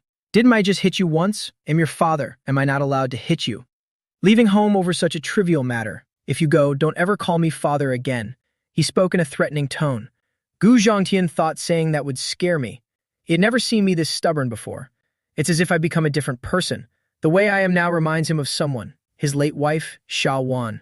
I heard Gu Zhongtian's words, My heart remained calm without a single ripple. This house and the people in it, there is nothing left to make me linger or care. There was no expression on my face. I just walked straight toward the door. As I reached the door, I suddenly stopped. Seeing me stop at the door, Gu Xiang and the others thought I had changed my mind, that I didn't want to leave anymore. But then they heard me say coldly, with my back turned, "Goodbye, Mr. Gu," in leaving. After saying that, my lips curled up slightly as I stepped out the main gate. Isn't it just about not calling him father? Fine, I'll call you mister. Are you satisfied now? Everyone standing inside was stunned. Gu Zhongtian. Driven mad with rage, he grabbed a teacup from the table and hurled it toward the door with all his might. He roared in fury, "Gu Chen. Pity I was already long gone. He wasted a teacup for nothing." I sped down the road in my car. In less than half an hour, I arrived at Shen Beizhi's villa. Shen Beizhi had just finished reheating all the food. Seeing that it was almost time, she went to the gate to wait for me. She saw me driving back just then. She stood there with a radiant smile, waiting for me to park.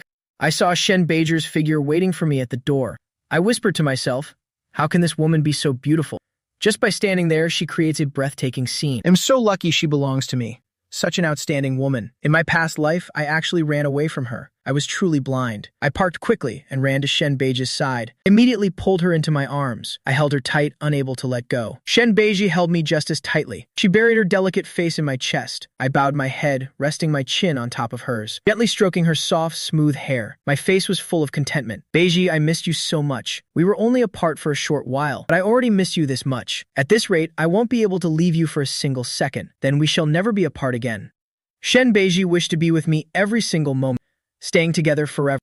I smiled and said, if we're always together like this, I'm afraid you'll get bored soon. Shen Beizhi didn't hesitate for a second. She immediately denied it. No, you'll never get bored. Gu Chen, you're hungry, aren't you?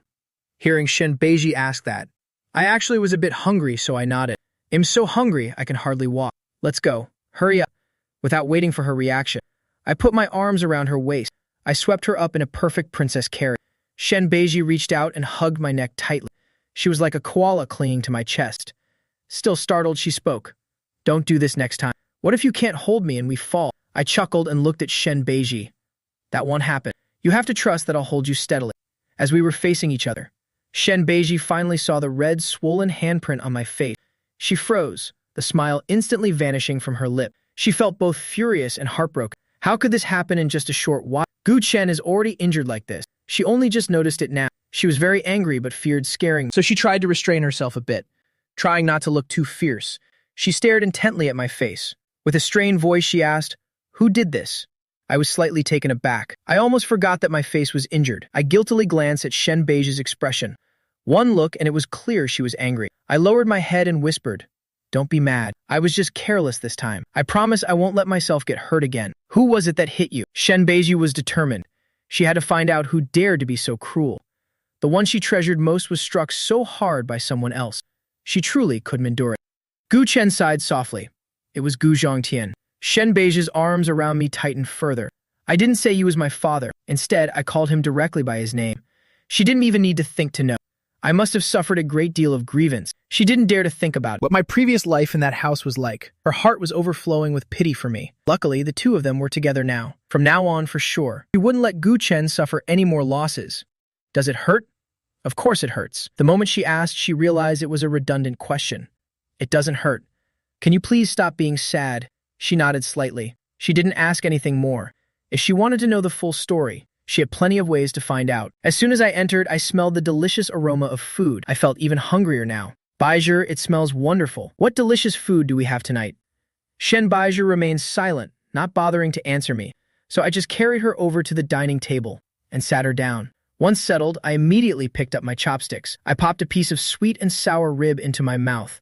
Shen Beizhi watched my reaction nervously. She wondered if Gu Chen would find it bad, seeing Shen Beizhi's expectant face, as if she was waiting for my review. I chewed a bit, then exclaimed, it's delicious. I gave her a thumbs up as a sign of praise. Then I picked up another piece and fed it to Shen Beizhi. Beizhi, you should eat too. Why are you just staring at me? Hearing me say it was delicious. Shen Beizhi's mood clearly improved. She smiled and spoke. Whenever my chopsticks went toward a dish, I noticed Shen Beizhi was always staring at me. That look seemed to ask, is it good? Do you like it? I seemed to have guessed something in my heart, so I decided to tease Shen Beizhi a little. I tasted a piece of fish. I furrowed my brows slightly and looked at Shen Beizhi. Beizhi, what's wrong? Is the fish not good? She quickly held a tissue to my mouth. Spit it out if it's bad. I swallowed it and laughed out loud. Ha ha ha, I'm just kidding. It's fantastic. Baizhi, I didn't know you could cook. It's so good you must have taken professional classes. Shen Baizhi felt a bit embarrassed by my praise. She lowered her head and looked at her bowl. She poked her rice with her chopsticks. No, I just followed the instructions. And glad you like it, Gu Chen. I really like it. I couldn't help but admire her. She seems good at everything. She knows how to do everything. I heard that when Shen Baizhi was only in middle school, she had already completed the entire high school curriculum. So she took over the family business at a very young age, and her education never suffered for it. She was top of her class in every subject, even with cooking. By just following the simple guide, she could still make such delicious dishes. Comparing oneself to others only leads to frustration. Looking at me, it'd probably just blow up the kitchen. I bit my chopsticks and stared at Shen Baizhi in a daze. There wasn't a single flaw on her from head to toe. Wait, maybe her taste in men is a little flawed. Why would she like someone like me? I shook my head, feeling sorry for her for a second. No, how could I think that? I think I'm actually doing quite all right. I nodded. Yeah, not bad at all. At least I'm very handsome. Standing next to Shen Baizhi, we are truly a match made in heaven. A talented man and a beautiful woman. The golden couple meant for each other. Perfect union, the perfect couple. Hee, I'm out of words. Shen Baizhi looked at me in confusion. This guy just kept staring at her, shaking his head and then nodding. Who knows what silly thing he's smiling about? She reached out and lightly poked my forehead. Gu Chen, what are you thinking about? I snapped out of it. I chuckled. I'm not telling you. I'm thinking about something wonderful. You must be thinking about me, Gu Chen. Even if you don't say it, I already know. Baizhi, since when did you become so narcissistic? What if I were thinking about someone else? Just try it. I shook my head like a rattle. I quickly clarified I wouldn't dare. I wouldn't dare. The meal ended with the two of them laughing and joking. I finished showering and walked out while drying my hair. Shen Baizhi had also finished showering in the next room. She was sitting on the edge of the bed with medicine, waiting for me. She beckoned me with her hand. I walked over and she took the towel from my hand. Her movements were incredibly gentle. With a serious face, she dried my hair for a while. Then she used the hairdryer to dry it completely. Then she took out the ointment to apply to my face. Tell me if it hurts. Shen Baizhi applied the medicine very slowly, fearing she might accidentally hurt me. She cherished me as if she were caring for a precious treasure. As she took another close look at the injury on my face, her eyebrows remained tightly knit. She admitted she really couldn't bear it. Seeing Gu Chen injured like this, in her heart a murderous thought arose, but she could only tell herself to be calm, stay calm, keep calm. Does it hurt much? I shook my head slightly. I smiled to comfort her. It's gone already. It just looks a bit scary. She knew I was intentionally comforting her. I didn't want her to worry, but of course it hurt. The more Shen Baizhi looked at the injury, the more her heart ached. Baizhi, please stop looking at me. I know I look ugly right now. Shen Baizhi had a gentle smile on her lips. She stroked the uninjured side of my face. You're not ugly.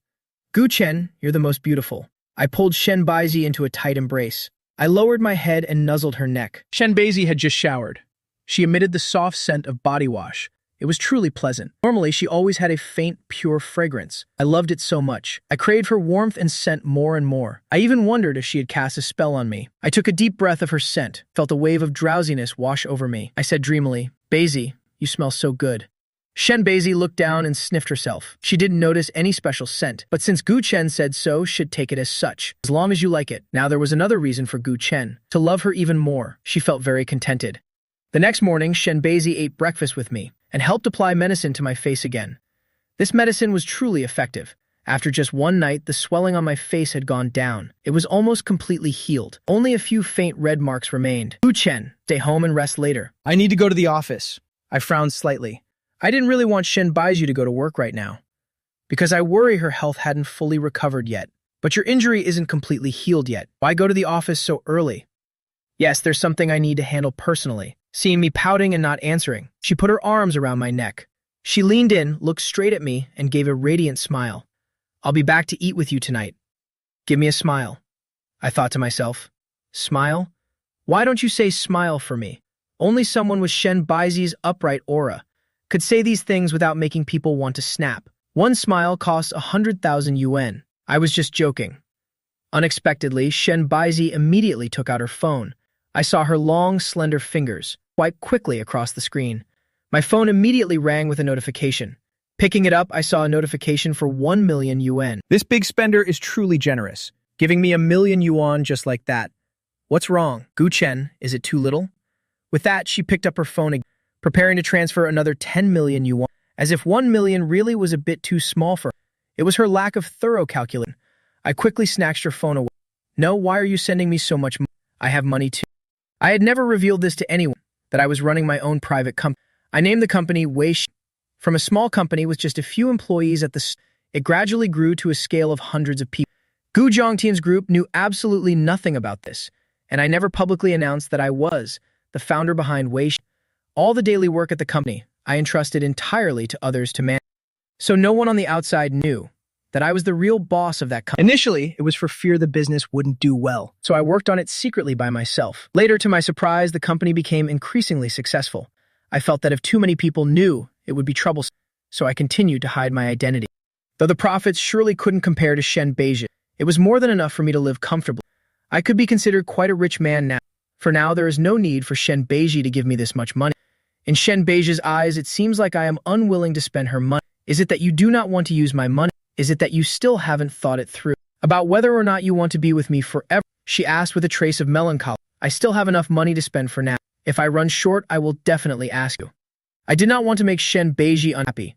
I am not the type to hesitate or put on it. Accepting the money would make her happy. Such a good thing is truly more than one could hope for. Don't let your mind wander into dark places. I'll accept it, okay? Isn't it just because I worry about how hard you work to earn this? That is why I wanted to save a little for you. Don't you see how considerate I am being? It is not hard at all. I am very rich. Brother Gu Chen, you can spend it however you wish. You do not need to be so considerate. I knew Shen Baizu was wealthy. I never expected her to be this incredibly rich. Hearing her say that, I knew instantly that it was an amount that could never be spent in a lifetime. In an instant, the feeling of stinginess completely vanished. Besides, the more money you spend, Brother Gu Chen, the more motivated it'll be to earn even more. That way, we can make even more money. After saying that, Shen Baizi took out a powerful black card and handed it to me. She had actually wanted to give it to me for a long time, but she was afraid I would not accept it. It so happened that Brother Gu Chen just said that it wasn't that he didn't want to spend her money, so she brought it out immediately. Take this card. Do not bother saving money for me. Buy whatever your heart desires. I recognize this black card. In this whole region, a number of people who possess such a card can be counted on one hand. And yet here was Shen Baizi handing it directly to me. A wave of deep emotions surged within me. Shen Baizi has given her entire being to me. Now, in this wide world, only Shen Baizi remains who considers me more important than anything else. I accepted it immediately. I knew that if I did not take it, this woman would surely be sorrowful again. With a wife as rich as Shen Baizi, I have to spend it to my heart's content. Thank you, President Shen. Then from now on, this humble man will be one of the top billionaires in the country. That I have achieved what I have today is all thanks to President Shen's generous favor. My words were filled with a playful, flirtatious tone. After speaking, I gave Shen Beiji an incredibly seductive look. I lightly kissed the card in my hand and tucked it into my pocket. I acted flatteringly, reaching out to massage Shen Beiji's legs, just like a little lackey who had just latched onto a wealthy boss. Shen Beiji was teased into bursting out into laughter. She caught the hand that was messing around on her leg. Brother Gu Chen said thank you to President Shen, but why did you kiss that card instead of kissing me? I immediately lifted Shen Beiji and sat her on my lap, cradling her fair, exquisite face in my hands. Like a persistent woodpecker, I planted dozens of kisses all over Shen Beiji's face. A triumphant smile spread across my face. Is President Shen satisfied with his humble man's service? Shen Beiji did not answer me. She wrapped her arms around my neck, preventing me from pulling away. She passionately deepened the kiss, until my face turned bright red from holding my breath or perhaps from pure embarrassment, turning so red I couldn't bear it before she finally let me go. Has Brother Gu Chen still not learned how to catch his breath? It is all my fault. I was kissed into a state of total daze. It took me 2 full seconds to react. It turned out she was implying that we hadn't kissed nearly enough. It was all her fault. I was both embarrassed and exasperated. How can this woman so casually say such things with such a serious expression? I raised my fist and gave her a light, playful punch. Shen Beiji chuckled. All right. I won't tease you anymore. She checked the time on her watch. Though she hated to leave me for even a single second, there was still work demanding her attention. Be good. Brother Gu Chen. I'll come home to you soon. I knew that Shen Beizi was normally extremely busy. Right now, there must be some urgent matter that needs her immediate attention. I didn't waste any more of her time. I nodded in agreement. I let Shen Beizi stand up from my lap. Then please take care of your health. Do not overwork yourself. I will be waiting for you to come home. Seeing Shen Beizi off at the door, I leaned down, lifted her face for a kiss, and said with a smile, Here is a going to work kiss as a reward. If there is a work kiss, is there an off-work kiss too? Even though Shen Beizi hadn't even stepped out yet, she'd already begun to look forward to the moment she could leave work and return home. Not long after Shen Beizi had left, I immediately received a phone call. Looking at the caller's name, I frowned slightly. I knew that if it wasn't something significant, he wouldn't take the initiative to contact me. The fact that he contacted me surely meant the company was facing a major dilemma. My expression became extremely stern and grave. Pressing answer, I asked in a low voice, "What is it?" I heard Luo Qinghan on the other end, speaking with a highly anxious tone. "Us, someone is bidding high and competing with us for that crucial shipment. Have you found out who the opponent is?" Luo Qinghan felt that he hadn't performed well, unable to trace even a shred of information about the opposition. He replied with a look of defeat, "I couldn't find anything. The other side is operating very discreetly, leaving absolutely no trace behind." I frowned. "Don't panic. Wait until I get to the company to discuss it." Hearing my words, Luo Qinghan breathed a sigh of relief. Whenever the company faced a crisis, as long as Gu Chen took action, everything was resolved. He truly admired this 25-year-old boss. Despite his youth, he possessed an incredibly sharp business mind. He made decisions with absolute certainty, without any hesitation. Decisive and powerful. Hanging up the phone, I immediately went upstairs to change clothes and prepare to head out. I chose a comfortable outfit with a bit of a sporty flair, putting on a hat and a face mask, making myself look neat and agile. Looking at my reflection in the mirror, I felt that the mask was indeed a useful accessory. It helps keep others from recognizing me, and it can also hide the wounds on my face. Quickly finished getting ready, I drove straight to the company. On the way, I suddenly remembered my past life. It seemed that the company faced a similar issue back then. Only at that time, Su Qin was persistently pursuing me, preventing me from handling the situation properly in time. Afterwards, a great deal of time was wasted on Gu Xiang and Su Qin. I no longer paid much attention to the company's affairs, even though normally the company's operation was basically left in Luo Qinghan's hands to manage. But ever since we failed to secure that shipment, the company has suffered severe losses and gradually slid down a slippery slope. My hands gripping the steering wheel slowly tightened. In this life, I absolutely cannot let that happen again. I will not let the brainchild I painstakingly built be destroyed so easily. On another front, in the CEO's office of the Shen Group, Wen Xiao was reporting work status to Shen Beizi. "President Shen, we have already raised the price to snatch that shipment. But the opposition is also sticking very close, and we are still not certain of victory. Furthermore, the other side has mobilized a great deal of resources to try and uncover our identity." "Did they find anything?" Shen Beizi asked in a low voice. Wen Xiao shook her head. She replied with a slightly proud tone, "No. Our operations are very clean, without leaking any useful information at all. It's clear the opponent has put in all their capital this time, determined to obtain this shipment at any cost. Once we secure it, our company will likely be close to bankruptcy. Now we are just waiting for your final decision on whether or not to continue raising the price."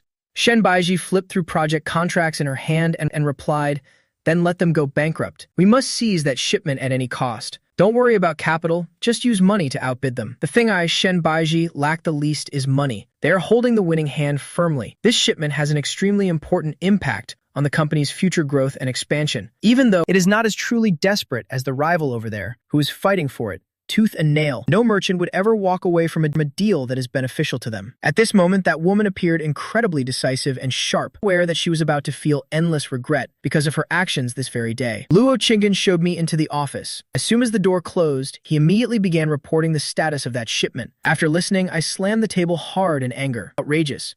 This is truly outrageous. It's one thing to openly steal my goods, but to blatantly declare they want to bankrupt me as well. I cannot take this for another second. I will not back down even an inch. Death before dishonor. Fortunately, this morning, Shen Beizi just gave me so much money. Just the right time to put it to use. This money can be used to handle this emergency. Go all out to seize this shipment by any means.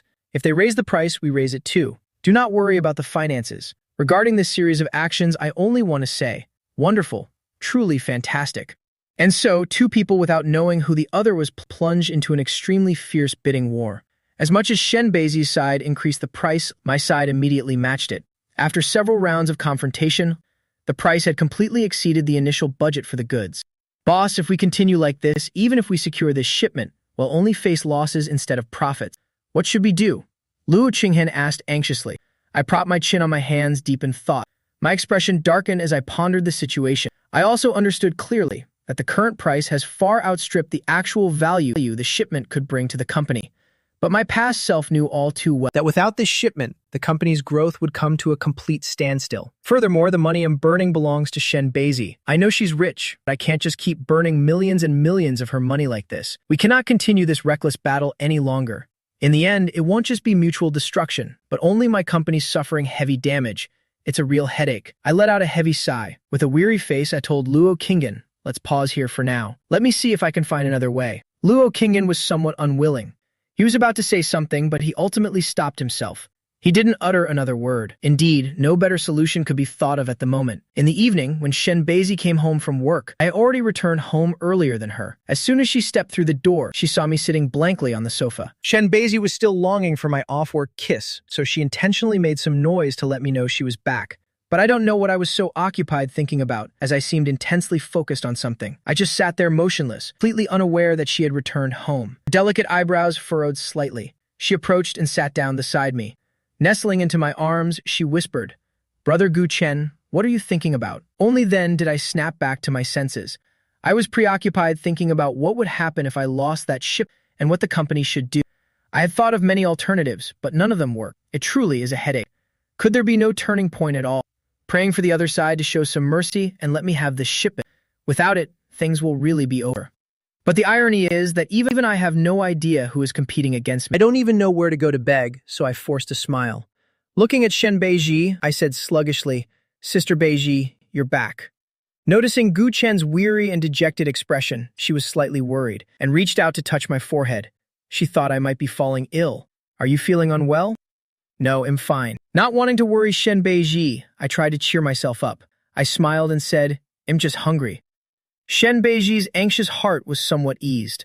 "Aunt Jiang has finished cooking. Come on, let's wash our hands and eat." "All right," I nodded. Letting Shen Beiji lead me by the hand, she said, "Brother Gu Chen, if you're hungry in the future, just eat first. You don't have to wait for me." I shook my head. "I prefer having dinner with you." Shen Beiji secretly decided to come home even earlier from now on. She couldn't let Brother Gu Chen wait for too long. It pained her to let him stay hungry. During the meal, Shen Beiji noticed I was constantly lost in thought. For whenever I ate, I looked like I was ravenous, always stuffing my mouth with food. It was a joy just to watch me eat. But today, I only kept my head down, nibbling slowly at my food. Whatever dish Shen Beiji put in my bowl, I simply ate it. Even the green vegetables she usually had to coax me for a long time before I'd take a few bites of. Today, even though she served me several times, I didn't offer a single word of protest.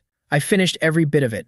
At this rate, I probably wouldn't even know what I was even chewing in my mouth anymore. Shen Beiji began to worry about my unusual behavior. She looked at me and asked, "Brother Gu Chen, is it because the food doesn't suit your taste today?" "Huh. Of course not. It's delicious." Hearing her voice, I finally snapped back to reality. I hurriedly shoveled the rice into my bowl. In just a few bites, I'd finished it all. "Sister Beizi, I'm full now. Going upstairs to shower first? Come up once you're done eating." Shen Beizi nodded slightly. Watching my back as I went upstairs, her eyes narrowed slightly. Her gaze was filled with scrutiny and suspicion. He's being so strange. Something must have happened. If she didn't realize it by now, she'd be a fool. But what on earth could it be? Could someone in this house have bullied him?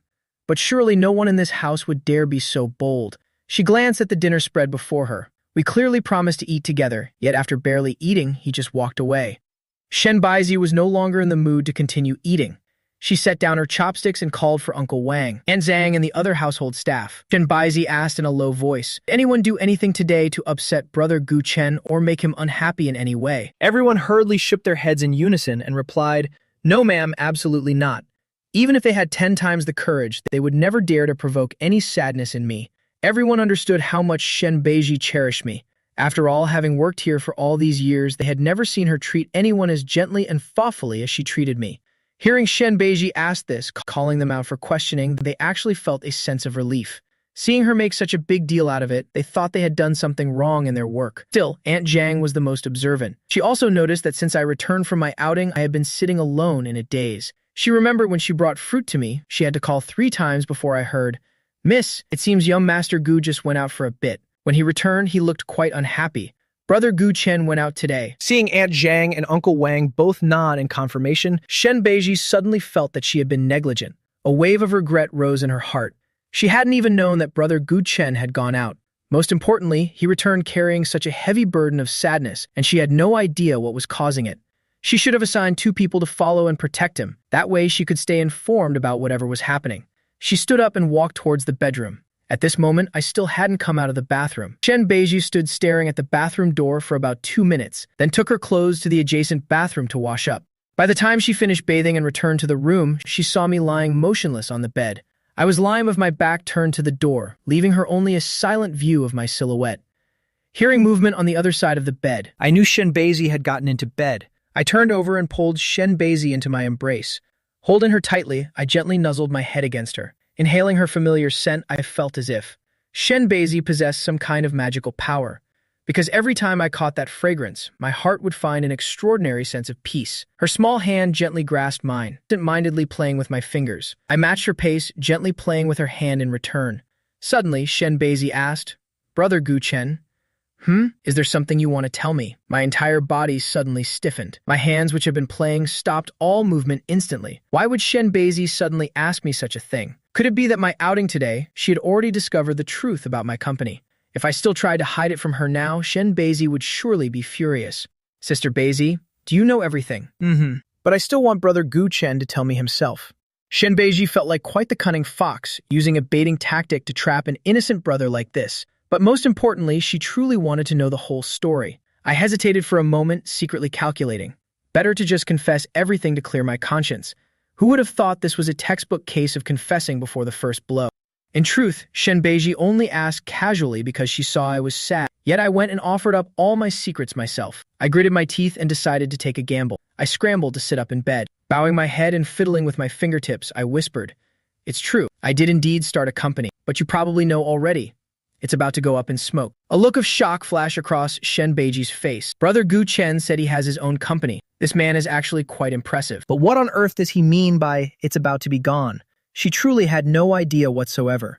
Though filled with questions, she didn't dare ask immediately, so she had to pretend she knew everything perfectly. I only heard myself start to lose it and continue pouring out. "I'm truly absolutely furious, so angry my lungs are about to burst. Today I use all the money you gave me to go fight for that important shipment. And yet, in the end, I was the one who lost. But what drives me even crazier is, I can't even find out who the hell is opposing me. If the day ever comes that I discover his identity, I will definitely beat him until his teeth cover the ground. I'll make him kneel and beg for my forgiveness for what he did today." I clenched my fists, huffing with rage as I spoke. The more I spoke, the more I burned with the desire to find that person right away and give them a sound thrashing. Hearing the words "that shipment" from my mouth, Shen Beiji's heart suddenly missed a beat. A dark premonition immediately flooded her mind. Could such an ironic coincidence actually exist? The shipment she was fighting for as if her life depended on it. Could the opponent really be Brother Guchen's company?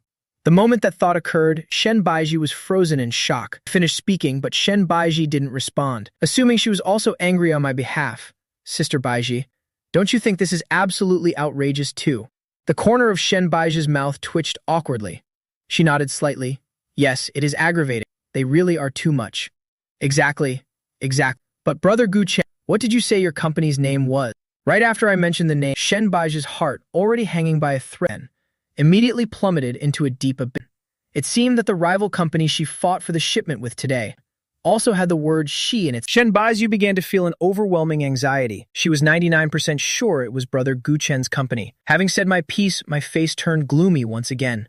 The utter failure made my normally straight shoulders slump slightly. I let out a long sigh and said, "Sigh, at this rate the company is probably doomed." Shen Beiji could only manage an awkward, forced smile. If it really was Brother Guchen's company, and you found out she was the one competing with him, her life would be over. Not to mention she had loudly declared she would bankrupt that very company. She hurriedly pulled me down to lie down, tucking the blanket properly. She embraced me and placed a gentle kiss on my forehead. She softly coaxed, "Let's just sleep for now. We can think more about this in the morning. Who knows, maybe things will look up tomorrow." "I suppose so." I turned over and wrapped my arms tightly around Shen Beiji. I breathed in her scent a few more times to settle my nerves. Feeling incredibly safe, I pushed all my worries aside. Sleepiness quickly washed over me, and I fell into a deep slumber. Shen Beiji watched as I slept soundly, and she gently lifted my hand that was resting on her waist.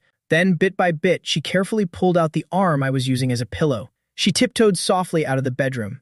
She entered the study and pulled the door nearly shut. Immediately, Shen Beiji took out her phone and called Wen Xiao. The other end picked up almost instantly. Shen Beiji wanted to confirm one more time. She secretly prayed that it absolutely was not Brother Guchen's company. With only a 1% glimmer of hope left, she asked, The company competing with us for that shipment. What is its full name after all? Wen Xiao answered truthfully. Yes, it is the Duishi Company. Wen Xiao wondered why Shen Baizi was asking about this in the middle of the night. Hadn't we already secured that shipment earlier today? When Shen Baizi heard that name again once more straight from Wen Xiao's mouth, her whole body felt like it was breaking apart. She's doomed. She really offended Gu Chen Appa. Having offended him, return that shipment immediately. Give it to Wei Shi for free. Wen Xiao couldn't believe it. President Shen, are you serious? She felt like she must have misheard. The shipment was so hard to snatch. Now she's being told to return it for free. She suspected she was dreaming. Otherwise, Shen Baizi hadn't woken up yet. Only an unsound mind would say such things. Wei Shi is Gu Chen Appa's company. I just found out about this too. No wonder Shen Baizi said that. Wen Xiao understood immediately. Steal from anyone, but never from Gu Chen Appa, if she remembered correctly. President Shen even declared she'd bankrupt Wei Shi. She silently offered a 2-minute prayer for Shen Baizi, hoping she gets lucky. Yes, I'll get to it right away. Be careful to hide our identity well. Gu Chen Appa must not find out that we are the ones behind this. No one is allowed to mention this shipment ever again. Baizi warned anxiously. Hanging up, it felt like she'd just settled a major crisis. She let out a soft sigh of relief. She turned to head back to the bedroom. Who knew that as soon as she turned, she'd see me leaning against the door, with my arms crossed over my chest, standing there watching her with a half smile. Shen Baizi startled and took half a step back. Tension enveloped her whole body. I caught every single one of her reactions. Gu Chen Appa, when did you get here? Shen Baizi was so guilty she started stammering. It's over. It's all over. Could he have heard everything? I had just stayed in that same position, slightly curling my lips while staring at Shen Baizi. Yes, everything Shen Baizi didn't want me to know. I already knew it all. I had just dozed off for a bit when I felt Shen Baizi seemingly get up and head out.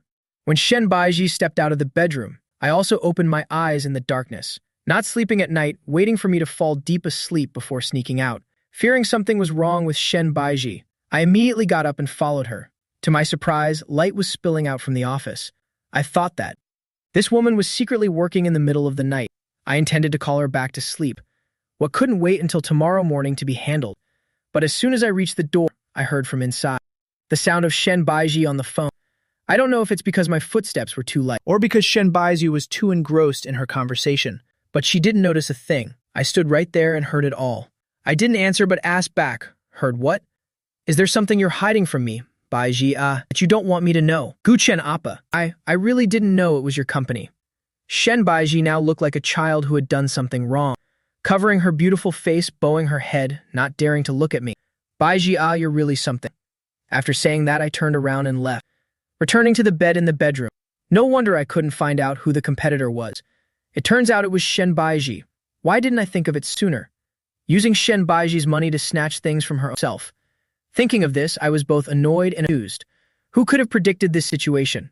Although I knew Shen Baizi was innocent. After all, I never told her about that. She didn't know that company was mine. If she had known, she definitely wouldn't have competed with me. She would have even helped me. Just like now, as soon as she knew the company was mine, she immediately ordered the entire shipment to be given to me. But Shen Baizi dared to say she wanted to bankrupt my company. I won't forgive her that easily. I must punish her severely. Seeing me turn and leave, Shen Baizi's heart skipped a beat, fearing I was truly angry and would leave the house. By then, even crying wouldn't help her. She hurriedly chased after me. Luckily, she saw me heading toward the bedroom, trotting along right behind me. Seeing me sit on the bed with my back to her, she circled around to force me to look at her. I stubbornly refused to look at Shen Baizi. Not even a glance. I turned again to face another way, keeping my back to her. Undeterred, Shen Baizi kept following my movements, determined to make me look at her, and so the two of us played around, entwined on the bed without getting tired. One evading, one chasing. Tired of playing, I finally glared at Shen Baizi to settle the score. You were the one who said you wanted to bankrupt my company. Shen Baiji's eyelids flickered. It's over. She knew she couldn't escape this. She gave a very slight nod, daring not to look me straight in the eye, hurriedly glancing at my expression, and immediately looking away, fearing I'd get too angry and harm my health. Shen Baizi dove straight into my arms, coaxingly calling out, Gu Chen Oppa. I'm sorry. I really didn't know it was your company at first. Otherwise, I definitely wouldn't have said such things. I wouldn't have competed with you for that shipment either. Don't be mad at me anymore, okay? After speaking, Shen Baizi intended to kiss me, to soothe me and lessen my anger. Unexpectedly, I directly used my hand to block her approaching mouth, not letting her kiss me. Shen Baizi said a bit poutily, Gu Chen Oppa. You said I could kiss you whenever I wanted. Now you're starting to not let me kiss you. This is your punishment. Let me change to another punishment. Isn't this way of punishing a bit too harsh? Shen Baizi wanted to bargain a little, but she didn't dare make me unhappy again. I looked at Shen Baiji, appearing like a little wife who had been wronged, so different from her usual self. Why is there such an adorable contrast? Anyone else would think she was suffering terribly. I suppressed a laugh inside. I leaned in and gave Shen Baiji a soft kiss on the lips. Then I looked away, avoiding her gaze, as if the person who just kissed her wasn't me, having just been kissed. Shen Baiji's eyes instantly lit up, both delighted and surprised. Guchen Oppa initiated a kiss. That means he's not angry anymore. Her face beamed with a radiant smile. Guchen Oppa, weren't you just lying through your teeth? You only said I couldn't kiss you. You didn't say you couldn't kiss me. Amused by Shen Baiji's reaction, this woman is so easily satisfied. So happy over just one kiss. A playful thought to tease Shen Baiji suddenly occurred to me. I reached out and pushed Shen Baiji down onto the bed. I turned and sat on top of Shen Baiji. Shen Baiji was just too easily subdued. This is going to be fun. Sitting on her, I flashed a charming smile. Looking down at her, I slowly leaned in closer, secretly sporting a sly grin. My eyes swept over Shen Baiji's lips. Just as I was about to touch her lips, I suddenly stopped, with a face full of playful intent, watching Shen Baiji as she softly closed her eyes, thinking I was about to kiss her, but I deliberately wanted to tease this woman a bit. How could I give in to her so easily and just kiss her like that? The two of us were at a very close distance. I noticed Shen Baiji's breathing start to quicken, each breath puffing against my face. Shen Baiji was made flustered by me, only feeling her lower abdomen tighten, reaching out to hold my waist tightly, wanting me to get even closer to her, seeing me lean down as if to kiss her. Shen Baiji closed her eyes, waiting for my kiss, but after waiting a long time, nothing happened. With a bit of doubt, she opened her eyes, only to see unconcealed mischief in the depths of my eyes, a very mocking smile. She immediately realized I was in the mood to tease again. Unexpectedly, I was bold enough to tease her like this. Shen Baiji's eyes were filled with tenderness and a hint of desire. Using a deep, warm voice, she softly called, "Guchen Oppa." Then she tilted her head up, intending to kiss me. I directly used my hand to block Shen Baiji's mouth, not letting her sit up even for a single kiss. I sat up straight on her to evade. Threatening. Baiji, no breaking the rule. I already said you can't kiss me. If you keep trying, I'll really be mad. Only I am allowed to kiss you. Shen Baiji looked at me with great interest. Then will Guchen Oppa kiss me? I raised my hand to stroke my chin, rolling my eyes before answering, "Let me consider it, to see how your behavior is." Shen Baiji held my waist tightly. "I'll do whatever Guchen Oppa tells me to. Is that behavior good enough?" "Baiji, you said it yourself. You must do whatever I say." Shen Baiji smiled and nodded vigorously. I put on an arrogant face, like a little tyrant, brushing off Shen Baiji's hands that were around my waist, saying, "Raise both hands above your head. No hugging without my permission." Shen Baiji obediently complied, raising her hand. A smile at the corners of her lips as she looked at me. I nodded in satisfaction. Then I began to unbutton Shen Baiji's pajamas one by one. Shen Baiji was startled in her heart. Why suddenly unbutton her clothes, playing this big? Continuing like this would be the death of her. She intended to raise her hands to stop my actions. Just as her hands moved, I noticed immediately. Pointing at her hands, I said fiercely, "Don't move. You promised me." Seeing Shen Baiji no longer resisting, I continued my unbuttoning task. Everywhere my hands brushed, Shen Baiji trembled. A tingling shiver. Shen Baiji's breathing became more rapid. She looked at me with a slightly pitiable expression. Using a hoarse, restrained voice, "Guchen Oppa, I'm so uncomfortable." I couldn't help but laugh out loud. Shen Baiji's shirt was halfway off thanks to me, still sitting on top of her, reaching out to touch her bare skin, gently stroking from her neck downward, to see if you'll dare say you want to bankrupt my company again. Shen Baiji let out a soft moan from her throat. She felt that everywhere my hand passed, her whole body turned burning hot. The man, especially me, was teasing her very happily, occasionally shifting a bit on top of her. Shen Baiji felt like her whole self was about to explode. "Guchen Oppa, don't move anymore. Do you really want to take my life?" Shen Baiji pleaded in a low voice. Unable to take it anymore, she reached out to hold me back, preventing me from continuing to squirm on top of her. At this moment, I clearly noticed the abnormality coming from Baiji's body. I paused for a moment. Of the 36 stratagems, fleeing is the best. I quickly struggled, intending to climb off Shen Baiji. But Shen Baiji wasn't about to let me off that easily. How can you start a fire and not put it out? Shen Baiji saw me wanting to flee. Grabbing my ankles, she pulled me toward her. Thus, I was pulled close. I was pulled back and then flipped over. Shen Baiji immediately pinned me down, looking down at me with a predatory smile, planning to run after doing something bad. Baiji, I was wrong. I was so scared I was speechless. My hands desperately pushed against Shen Baiji to keep her away. Is this woman really planning to do this for real? I felt immense regret in my heart. My brain must have short-circuited. Of all the things to do, I just had to tease Shen Baiji every day.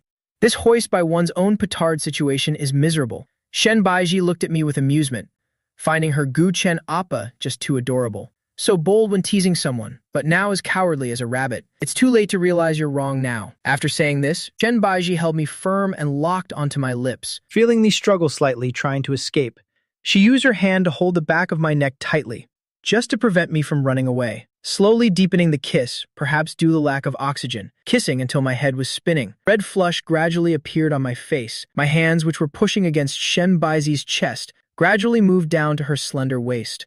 Holding her, I slightly tilted my head to respond to Shen Baiji's kiss. Shen Baiji felt my response. Her breathing immediately became heavier. Fearing I'd suffocate, she lifted herself up slightly, whispering into my ear in a raspy voice, "Gu Chen Oppa." My eyes were completely hazy now, giving me exactly 2 seconds. Shen Baiji kissed me again. This time was even more passionate than the last, entwining possessively inside my mouth. I don't know when, but our bodies were glued together. The atmosphere gradually heated up. Just when Shinbeizi thought we were going all the way today, she suddenly felt a restless discomfort in her lower abdomen. The next second, she felt a rush of heat down below. No way. Her period auntie arrived at the worst possible time. She sat up in a panic and pushed me away. I looked up, my eyes still a bit dazed, only to see Shinbeizi grimacing her small face, seemingly wanting to say something to me. Her face turned bright red from embarrassment, not daring to speak, opening her mouth to speak, then stopping, closing her eyes, stammering. "Gu Chen Appa." My period arrived. After saying it, she didn't dare look at my expression at all. I was a bit stunned for a moment. Shinbeizi felt like she had lost all face. Taking advantage of my dazed state, she pushed me away and quickly jumped off the bed to the bathroom. I shook my head and laughed helplessly. Then I also got up and left the bed, finding change of clothes for Shinbeizi, then grabbing some sanitary pads, bringing them both to the bathroom door. I knocked on the door. "Beizi, open up. I brought your change of clothes." I only saw Shinbeizi crack the door open a tiny bit, poking a fair hand out to receive the items. I knew she was embarrassed, so I didn't say anything more. After giving her the things, I went to the room next door. Once Shinbeizi had cleaned herself up, she opened the door and poked her head out first, sneakily looking around outside. Looking around and not seeing any sign of me, only then did she hurry out and climb onto the bed, sitting against the headboard, waiting for me to return. After a while, she saw me open the door and walk in, carrying a cup of brown sugar ginger tea in my hand. "Drink this to feel better." I handed the cup to Shinbeizi, seeing her eyes were slightly red. Worry immediately rose in my heart. "What's wrong? Are you feeling unwell?" Shinbeizi shook her head. Forcing a smile at me, she said, "Nothing. It's just that I feel so happy to have met you. Gu Chen Appa, it's so good to have you." I stroked her head, tenderly saying, "Having you is great too, Beizi ah." After Shinbeizi finished drinking, I took the cup, placed it on the nightstand, and climbed back onto the bed. Shinbeizi immediately moved closer, intending to hug me, but I stopped her. "Because you're in your special period, you can't catch a cold." Saying this, I also helped her tuck in the blanket, covering her up really tightly, not letting her get close to me at this time. Shinbeizi huddled inside the blanket with only her eyes peeking out. Less than a minute later, she asked, "Gu Chen Appa, are you warm yet? Can you wait a bit longer?" About a minute later, she asked again, "Gu Chen Appa, still not warm?" I looked at the impatient expression of Shinbeizi and laughed. "Baiji just wait a bit more." Shinbeizi pouted, raising her delicate eyebrows, looking quite dissatisfied, muttering, "How much longer do I have to wait?" The corners of my lips curled slightly. A gentle look appeared on my handsome face, both tender and a bit helpless. Feeling my body temperature had recovered somewhat, lying down and rubbing my hands together, pulling her into my arms, one arm holding her, the other hand placed on her abdomen. "Does it still hurt?" Shinbeizi nuzzled her small face into me, like a little kitten, her face full of satisfaction. Beaming, she said, "No. Every time this happens, I don't get cramps." I kissed Shinbeizi's forehead. "That's good. Sleep now." "Good night, Gu Chen Oppa."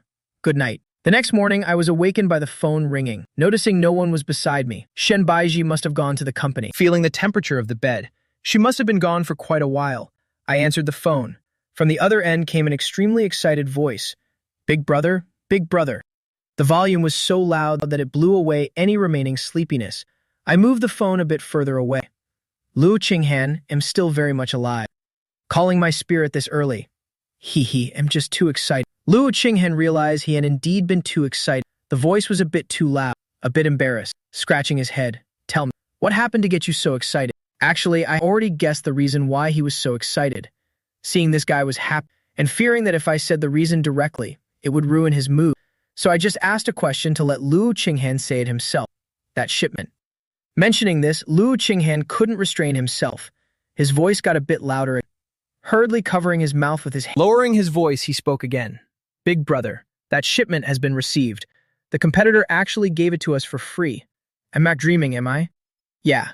I simply replied to him with one word. I had already known since last night. Shen Baiji would give me that shipment, so I wasn't surprised at all. Luo Qinghan still didn't know what had happened, only seeing that my reaction was excessively calm.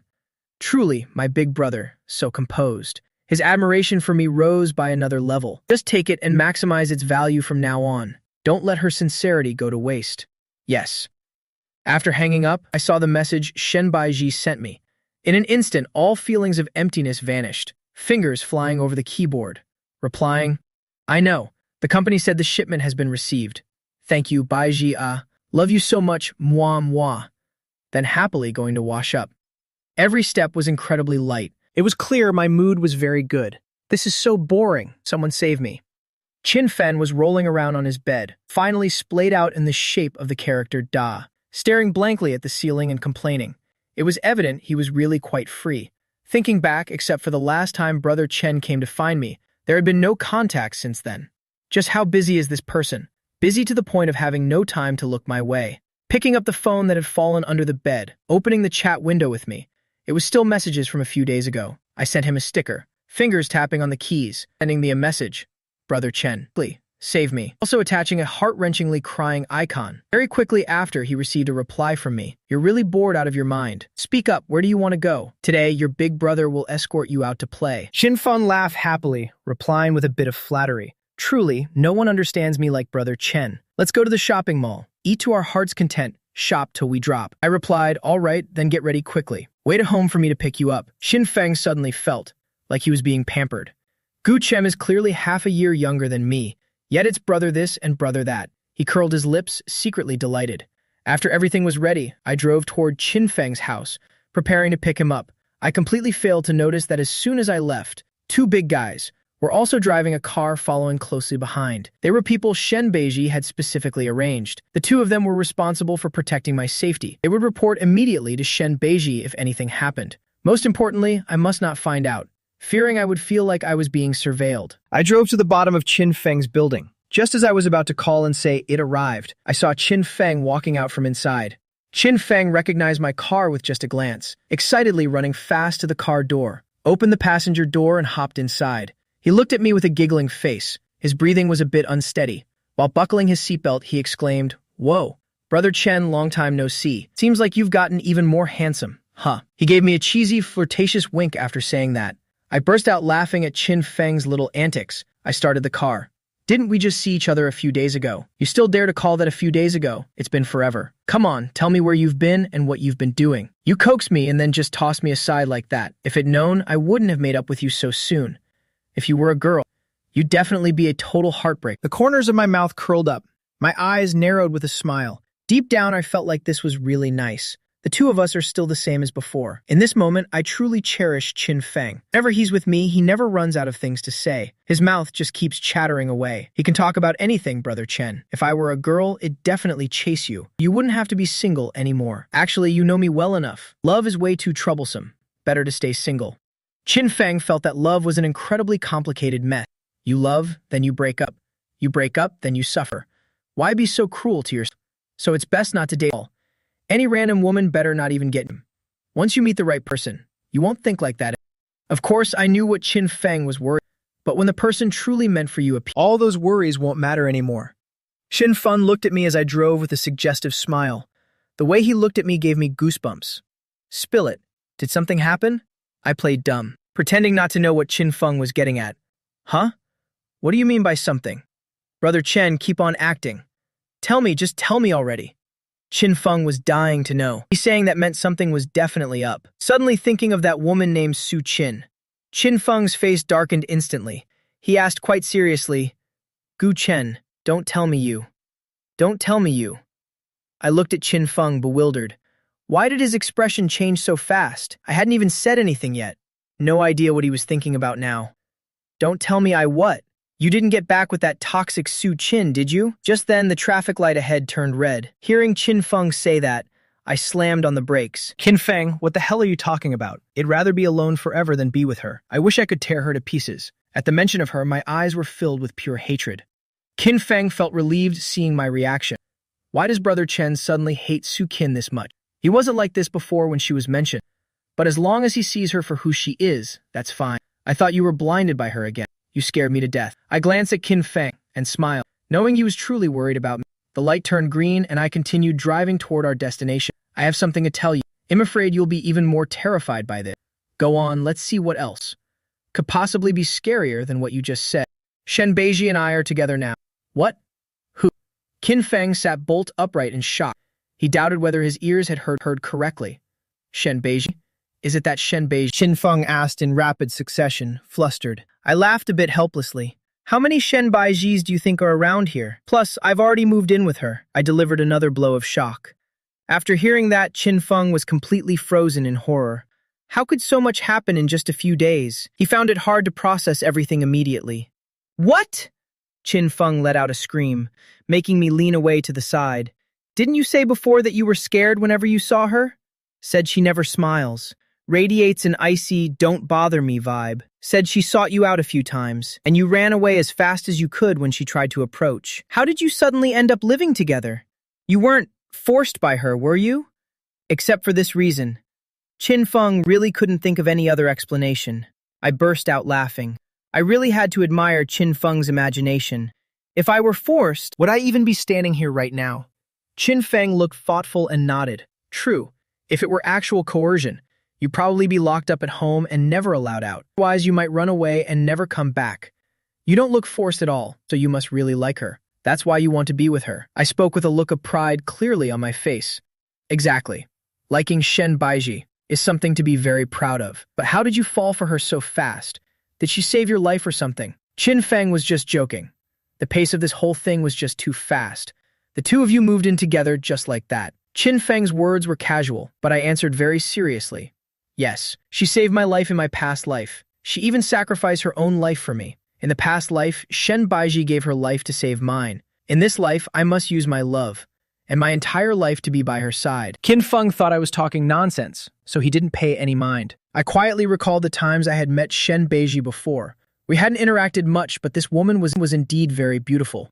Moreover, being so young, yet leading the Shen group to global prominence, her capabilities were truly impressive. Ignoring the unpleasant rumors circulating outside, this woman was truly magnificent, compared to a useless woman like Su Qin, whose family only relied on her father supporting a small company, while she herself was full of malicious intent, always dreaming of relying on men to change her life, to start a new life of luxury. Qin Feng thought for a while, then shook his head. They really couldn't be compared. Comparing Su Qin to Shen Beiji is an insult to President Shen. There's absolutely no point of comparison. Anyone with a brain would know which one is better.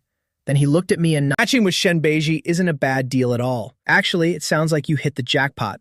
The more Qin Feng thought about it, the more amused he became. He grinned at me and said, Nice, very nice. I finished parking, unbuckled my seatbelt, and gave Qin Feng a light flick on the forehead. I mimicked his tone, Nice, very nice. We're here, let's get out. The two of us entered the mall to look around. This time, I was mainly accompanying Qin Feng for his shopping. Walking up to the front of a luxury fashion store, I saw an outfit on a mannequin inside. It looked very elegant. I felt it would suit Qin Feng perfectly. I pulled Qin Feng to a stop in front of the shop. I pointed at the outfit and said, Qin Feng, do you think that one looks good? Qin Feng looked where I was pointing. A flash of surprise sparked in his eyes. He smiled and nodded, It's beautiful. Then let's go in and try it on. I pulled Qin Feng inside as I spoke. Usually, Qin Feng would never set foot in shops like this. Given his financial situation, stores like this were indeed a bit too luxurious, even though Qin Feng's family background wasn't bad. But they weren't excessively wealthy either. One could only say they were well off. As soon as I entered, I spoke to the sales clerk. Could you please get this outfit for us to try on? The clerk gave a professional smile and nodded. She politely replied, Yes, young master. Then she took the outfit down and led Qin Feng and me to the dressing room. After trying it on, both Qin Feng and I thought the outfit looked great. Then I took a few items and prepared to pay. glimpsing over at the women's section. There was a long, pale pink dress. I walked over to take a closer look, quietly imagining how Shen Beizi would look in this dress. Shen Beizi's daily clothes were usually either white or black, though I had to admit, with her figure, she'd look good in anything. But she should change her style once in a while. I thought if Shen Beizi wore this color, she would definitely be stunningly beautiful. Buying it, I hadn't even bought her a gift yet, and I didn't even know she would like it. Using Shen Beiji's money to buy a gift for her, I think I'm the only one who would dare to do this. Took both the shirt and the dress to pay at once. The two of us walked out carrying the bags. Qin Feng kept babbling as we walked, so happy. So this is what it feels like to cling to a rich friend. Then let this rich friend make you even happier. Let me take you to eat something delicious. Deal. Am at the rich master's command. Laughing and talking, the two of us entered a restaurant. We used to find this restaurant way too expensive, so we had never set foot in it before. As soon as we sat down, someone brought the menu. Qin Feng opened it and glanced through. Sure enough, none of the dishes were cheap. I was afraid Qin Feng would worry about the cost and order cheap stuff, so I said, I'm going to the restroom. Qin Feng, you take a look first. Order whatever you want. Order whatever you feel like eating today. Qin Feng flipped through the menu. It felt like he was about to start drooling. Everything looked so appetizing, but ordering too much would be wasteful since there were only two of us. So he carefully picked out a few of his favorites. His head was buried in the menu. He heard me but didn't even spare me a glance. Yeah, I got it. Just go already. I finished in the restroom and was walking back, just a few steps away from my seat, when I saw the two people I hate most entering this restaurant. Su Qin and Gu Xiang were practically glued to each other, almost hanging off each other. The two of them were laughing and talking about something. I thought to myself, what terrible luck. I finally get out for a meal, only to run into these two. Returned to my seat, I scrubbed my hands hard with a tissue, as if I had just touched something incredibly filthy. Qin Feng had already chosen 2 dishes. Noticing I was back, he sat closer to me with the menu and said, Brother Chen, I've picked these 2. See if there's anything else you want.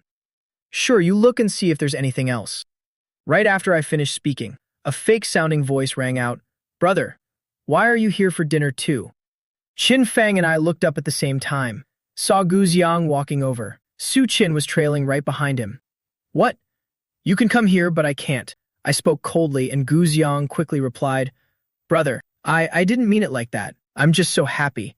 I didn't expect to run into you here. Ever since you moved out, I haven't been able to get used to it.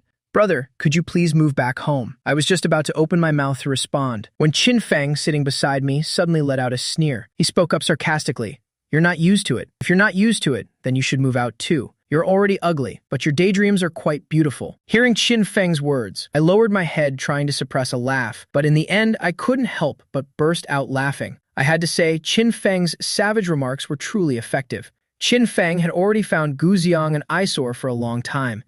The little politeness he had shown him before was entirely for my sake. Now that I hated Gu Xiang too, he didn't need to hold back anymore. Gu Xiang was left speechless by Qin Feng's words to the point of being unable to speak. Angry, he pointed his finger at Qin Feng. Qin Feng, you. Qin Feng glanced at Gu Xiang, then pointed at the finger aimed at him. Hey there, Mr. Li. Didn't your mother teach you that pointing at people is very rude? Mr. Li? Who are you calling Mr. Li? Gu Xiang hated it most when someone mentioned his old surname. He had dared to change it to Gu, so why did these people always have to remember his original surname? What? Been a swan for a few days, and you've already forgotten your roots. Whatever you were doing, go back to it. Don't hang around in front of us. Qin Feng waved him off. After saying that, he turned back to look at the menu with me, completely ignoring Gu Xiang. Gu Xiang was so furious he stamped his feet repeatedly. Noticing Su Qin standing behind him, he shook her arm. Sister Su, look at this. Brother, say something. Didn't you always say you wanted to see him? Now he's right here.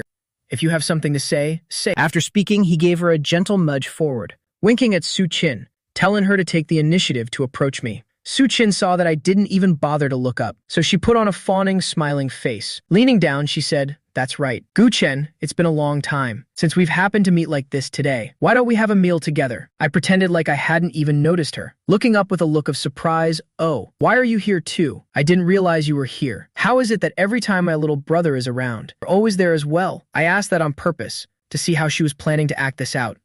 She hadn't expected Gu Chen to be so blunt. Su Qin's smiling face stiffened. Then she shot a glance at Gu Xiang. Lying, she replied, I just happen to have some business to handle here. Gu Xiang quickly agreed. Right. I was shopping around here and coincidentally met Sister Su Qin while she was working. So we decided to grab a bite. Brother, since we ran into each other anyway, I'm sure you don't mind if we sit with you. Exactly. It's been a while. Dinner's on me today. Gu-chen, can you spare some time to eat with us? I inwardly rolled my eyes in disdain, thinking these two are such a nuisance. A look of impatience gradually became evident. Who would want to eat with you guys? Just looking at your faces makes me lose my appetite. I was just about to refuse, when Qin Feng gave me a light tug under the table. I narrowed my eyes at Qin Feng in confusion. What's the meaning of this? Does Qin Feng actually want to eat with those two? Qin Feng then gave me a wink, nodding slightly to signal me to just agree. A look of surprise crossed my eyes. No idea what kind of scheme Qin Feng was hatching, but I could only follow his lead, glancing at Gu Ziang and Su Qin with a distant tone, coldly saying, "Fine." Hearing my agreement, the two of them looked delighted, as if their plot had succeeded. They hurriedly sat down. Su Qin sat across from me. Gu Ziang sat facing Qin Feng. Su Qin sat opposite, observing me from a close distance. She realized that I looked especially attractive today. Not sure why. I just felt completely different compared to before. She secretly compared me to Gu Ziang, and realized I far surpassed Gu Ziang in both looks and family background. After all, I was the biological son of the Gu family. No matter how much Gu Zhongqian favored Gu Ziang, in the end, he was just an illegitimate son. The high society values noble birth above all else. The more Su Qin fought, the more she felt she had to win me over. She was extremely confident. With her manipulative ways, no man could ever resist her charms. Gu Chen, go ahead and order. Don't be formal with me. Just order whatever you like. She spoke generously, with the tone of someone very wealthy. I pushed the menu over to Qin Feng. Qin Feng, you order. Then I won't hold back. Qin Feng had been waiting for this very moment. He rubbed his hands together, casually picking up the menu, then pointed at dishes while talking to the waiter. This one. Looks pretty good too. One of each, please. This dish and that one too. One portion each. No one knows how many dishes he ended up pointing to. Finally finished, he closed the menu. That's it for now. Let's go with that. We'll order more later if it's not enough. Su Qin secretly sighed in relief. Finally, this little brat has stopped. She almost couldn't hold back from shouting that there's no way the four of us could finish all this food, but she was afraid I'd think she was stingy. She had no idea what Qin Feng had actually ordered. The food here was all incredibly expensive. She began to feel restless and uneasy, wondering if the allowance her father gave her this month would be enough to pay for the bill later. The waitress carefully recorded each item ordered. Seeing that Qin Feng was finished, she asked according to the routine, "Yes. Would you like to have any dessert after your meal?" Hearing the waitress's words, Su Qin almost jumped up and screamed, "No need." She bit her lip, silently praying that Qin Feng would refuse. She lowered her head, not even daring to look up. Qin Feng just perked up his ears to listen. She desperately wanted to hear the sweet words, "No need." But how could Qin Feng possibly let her have her way? He glanced at Su Qin's reaction. A mocking smirk played on his lips. Then he smiled and asked the staff, "Do you have any delicious desserts to recommend? We've recently added red velvet cake to the menu. It's received very good feedback from customers. Would you like to try some?" Qin Feng nodded. "Sounds good. Let's go with that. Then one portion for each of us, please." Upon hearing Qin Feng's answer, Su Qin's fantasies instantly vanished into thin air. She only felt her heart was bleeding. She couldn't hold back any longer. Quickly speaking up, "I'll skip the dessert. I don't really like sweets." After saying that, she looked at me with a forced smile, using the smile to hide her embarrassment, saving every penny possible. At this moment, she had already begun to feel regretting her slip of the tongue in announcing she'd treat me to a meal. And on top of that, dragging this Qin Feng guy along. Originally, if it were just her and Gu Ziang eating here, the money she had would have been perfectly enough to pay. She began to highly suspect that Qin Feng was intentionally messing with her. Knowing she was treating, he purposely ordered so many dishes. There are only 4 of us. How could we possibly finish all that? Now she could only hope that when the bill comes, heaven would look down on her with mercy, letting the number on the receipt look a bit more manageable, and that the balance on her card was still enough to swipe. Otherwise, she couldn't imagine how humiliated she would be. While Qin Feng was ordering, I finally understood why Qin Feng had told me to agree to sit and eat with Gu Ziang and Su Qin. Turns out he was ordering a ton of food just to give her a hard time. I was secretly laughing to myself, barely able to contain it. I can always count on Qin Feng for these kinds of mischievous tricks. I glanced at Su Qin's reaction. Her face grew increasingly pale as she heard Qin Feng ordering. I even wanted to take out my phone and record that expression, so she could see for herself how pathetic she looked right now. Qin Feng used his shoulder to give me a little nudge. He looked at me and raised an eyebrow. The corner of his mouth couldn't stop twitching upwards. That look was like he was telling me, "Praise me. Go on. Praise me." I let out a hearty laugh. Under the table, I secretly gave Qin Feng the thumbs up. The food was quickly brought out. All sorts of dishes filled the entire large table. Qin Feng couldn't wait any longer and picked up his chopsticks, getting ready to enjoy a truly satisfying meal. He also wanted to see why these dishes were so expensive. If he had to pay for it out of his own pocket, he would definitely be heartbroken over the money. Even if I paid, he would still feel bad for me. But this table of food was completely different. Since the toxic girl was paying, not eating would be a waste. The more he thought about it, the more delicious the food looked to Qin Feng. Gu Ziang looked at the lavish spread of food. He also felt it was a bit too much. He could tell at a glance that Qin Feng had over-ordered on purpose. How are we supposed to finish all of this? Qin Feng heard Gu Ziang's question and found it quite annoying. If you know it's too much, then keep quiet. Why bother saying it out loud? Even the person paying has to grin and bear it. I don't think it's much at all. Even this whole table of food can't shut you up. Qin Feng was fundamentally a person who valued sincerity. Since you've asked so sincerely, I'll sincerely answer your question. Gu Ziang was scolded into silence. Qin Feng didn't bother paying him any more attention. He leisurely enjoyed the whole table of delicious food. He even served me some of the best dishes, suggesting that I try them out too. Brother Chen, this one is great. Give it a taste. I picked it up and ate it. Qin Feng looked at me expectantly. How is it? Well, I nodded in praise, very delicious. As expected, a dish recommended by my Qin Feng. Seeing this, Su Qin also wanted to take the opportunity to show off. Tell me which dish is delicious.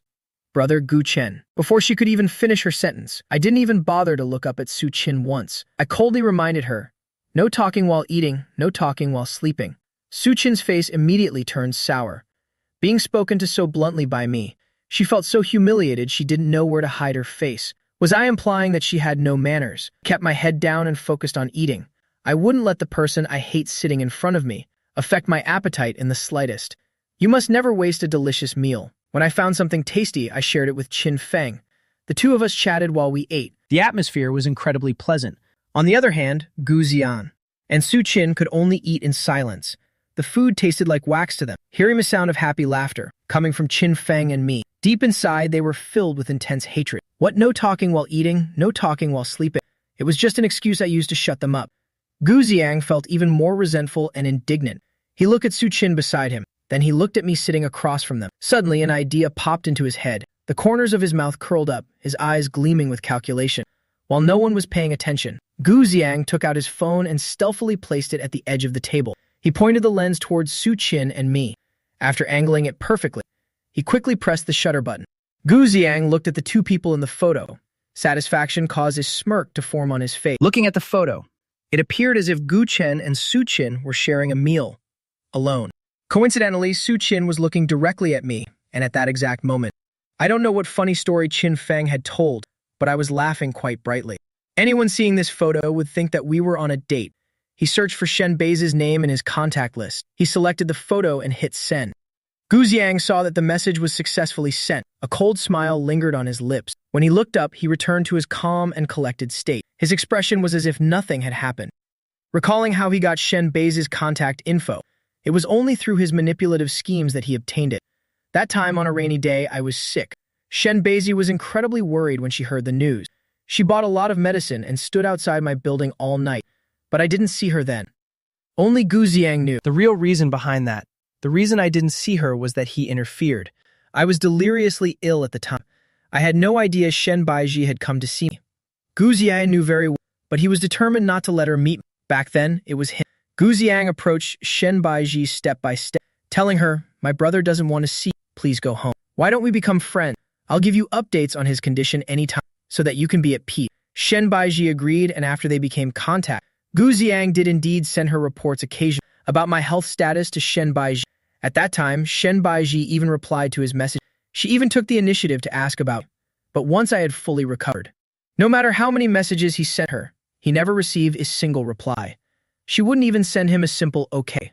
Gu Ziang was consumed by jealousy. He had fallen for this woman from the very first sight. He was utterly infatuated with her. And yet, Gu Chen clearly did nothing. Yet in Shen Bei's eyes, there was only ever Gu Chen. Gu Ziang refused to accept this. If he couldn't have her, then Gu Chen wouldn't have her either. That's why he always looked for ways to badmouth Shen Beiji in front of Gu Chen. telling him how terrifying the rumors said she was. In the end, that fool believed everything. He listened to everything he said. He truly gave Shen Beiji no chance at all to get close to him. But even so, Shen Beiji's eyes still only ever held room for Gu Chen. Gu Xiang didn't stand a single chance. Looking back at Su Qin beside him, her looks were just average. Her family background was nothing special. She had zero ability. She was always begging her family for money. Aside from her sweet talking and flattery, she was useless. If they weren't in the same boat, sharing the same goal, and if Su Qin didn't still have some use to him, Gu Xiang would never have chosen to be with her. The people at the table. No one noticed Gu Xiang's sneaky behavior. Qin Fang and I continued eating and chatting casually at the Shen office. Inside the CEO's office, Shen Beiji heard her phone's message alert. She thought it was a message from me. With a joyful heart, she quickly picked up her phone to check, but she saw that the message was from Gu Xiang. A bad premonition flashed through her mind. She always felt that messages from Gu Xiang would certainly be nothing good. Shen Beiju frowned slightly. Her lips pressed into a thin line. She didn't want to look, but she thought it must have something to do with me. After some hesitation, she opened it and saw the two people in the photo. Shen Beiju's heart tightened. It felt as if her own breath had stopped. Her eyes were glued to the picture. Her hand gripped the phone tightly. Gripping it so hard, her knuckles began to turn white. Perhaps because she didn't want to believe that the person in that photo really was me. Shen Beiju used a trembling finger to zoom in on the photo. After zooming in, seeing my face beaming with a bright smile on the screen. Shen Beiju's eyes turned red. The veins on her neck pulsed with intensity. Her whole body was trying its best to hold back. Her expression was one of extreme pain. 1,000 questions arose in her heart. Oppa Gu Chen, in the end, you still haven't let go of that woman. Is that right? Then why, during these past few days, have you been so good to me? Was all of this a lie? So what do you want now? Do you think that woman named Su Qin is still better? Do you want to go back to her? No, I will absolutely never agree to that. Once you've provoked me, I won't let go so easily. I will use every means possible to keep you by my side. The mere thought of me leaving her made Shen Bei's heart ache even more intensely. It felt as if with every breath, the pain grew a little stronger. She let out a low growl of frustration. With a violent swing of her arm, she swept all the documents off the desk onto the floor. No, I can't let Gu Chen leave me. I have to go catch him and lock him up. Shen Beizu was very busy today. She had to chair several important meetings. She was so busy all day she hadn't even had time to eat. Perhaps because her spirit was under too much stress now. Her emotions were fluctuating too violently. Just as she stood up to go find Gu Chen, suddenly her vision blurred and everything went dark. Her body involuntarily collapsed onto the floor. The sound of documents scattering everywhere was loud. Wen Xiao outside heard the noise, coming from Shen Beiji's office, fearing something had happened. She rushed inside to check the situation. She didn't even have time to knock. Upon entering, she saw Shen Beiji slumped over. She called out anxiously, "CEO Shen." She ran over, helping Shen Beiji into the break room, laying her gently on the bed. Then she hurriedly called Lin Muyao, telling her to come at once. Lin Muyao had just received the call and immediately dropped everything she was doing, racing to Shen Beiji's company. She arrived in no time. After finished checking, she breathed a sigh of relief. She started setting up an IV for Shen Beiji. Wen Qiao stood nearby and asked anxiously, "Dr. Lin, how is CEO Shen now? Is it serious?" Lin Muyao shook her head slightly. "She's fine. Just low blood sugar combined with emotional instability. I've started the IV. A little rest and she'll be fine." Assistant on, she's so busy she forgets to eat. "I have to look after her," Wen Xiao thought to herself. "I want to look after her too, but is that even possible? I've advised Shen Beiji so many times, telling her to eat before continuing work, but it's useless." Before Wen Xiao could even reply, she heard Lin Muyao continue, "Never mind.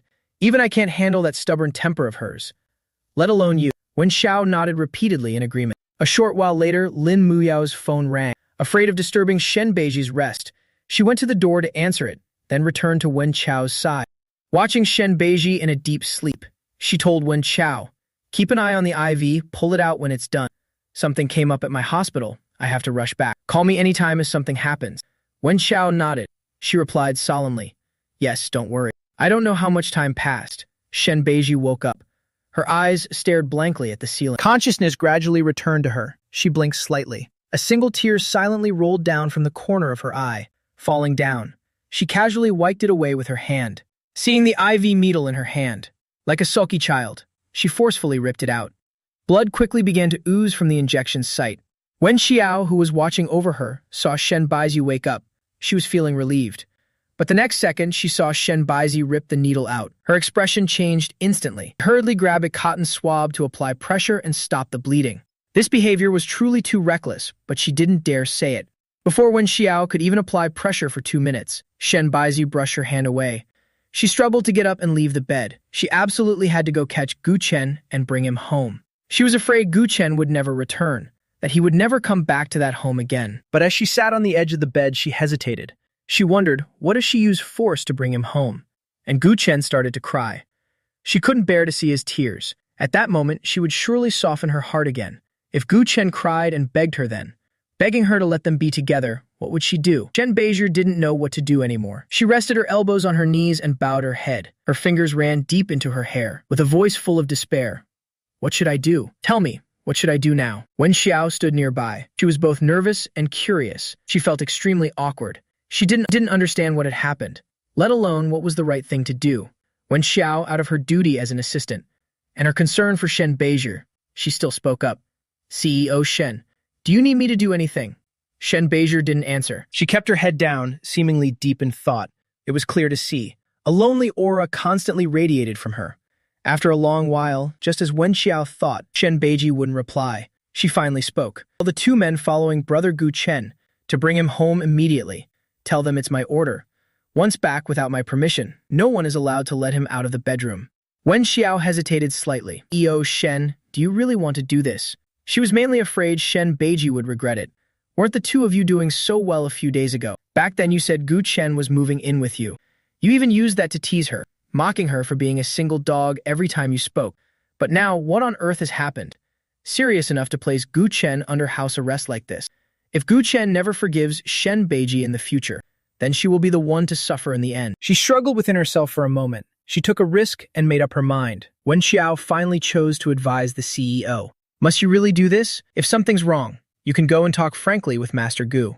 Shen Baizi's heart was now filled with nothing but fear. Fear that Gu Chen would leave her, leave this home. She couldn't listen to another word. She knew very well. She fundamentally didn't dare to face Gu Chen right now. She couldn't bear to hear his voice, let alone look into his eyes. She admitted she was running away, avoiding everything she didn't want to face. She couldn't accept the fact that Gu Chen would. She would rather use the most ruthless method. She had to bind Gu Chen to her side, even if he hated her for the rest of his life. As long as Gu Chen stayed with her, that was enough. Shen Baizi didn't listen to Wen Xiao's advice at all. She spoke in a low, husky voice. Her voice trembled slightly. Just do as I say. Wen Xiao knew well that Shen Baizi wouldn't listen to her. She let out a soft sigh in her heart. Feeling a bit helpless, she only hoped the 2 of them would reconcile soon. She replied with a yes. Then she went out to arrange the matters that Shen Baizi had entrusted to her. Qin Feng and I had almost finished our meal. We called the waiter over to pay the bill. The waiter held the bill, bowing respectfully to Su Qin. Hello, miss. Your total bill this time is 588,000 yuan. Here is the receipt. Please confirm it. Su Qin nearly fell off her seat when she heard the amount. She almost tumbled backward onto the floor. Luckily, she managed to grab the edge of the table in time. She felt as though her heart were bleeding. She took out the card that her father used to send her monthly allowance, handed it to the waiter and said, "Swipe it." Su Qin couldn't stop, muttering a prayer that the balance would be enough. It must be enough. Before she could even finish her prayer, deep down in her heart, she heard the waiter's voice. "Miss, the card shows insufficient funds. Do you have another card, miss?" As soon as Qin Feng heard the waiter's words, he almost burst out laughing. He had to pinch his thigh hard, trying to remember all the saddest things in the world, to finally hold it back. Serves you right, you pretentious fake. Trying to act like a big shot. No money, but still brave enough to treat everyone. If you said you wanted to treat us, then go ahead and show us what you've got. Su Qin was incredibly embarrassed. She didn't expect the heavens wouldn't give her any face at all. She had never felt so humiliated in her entire life. She thought about asking if Qin Feng or I had money to help her cover the bill, but when she looked at us, she realized we hadn't even spared her a glance the whole time. She had to keep her mouth shut.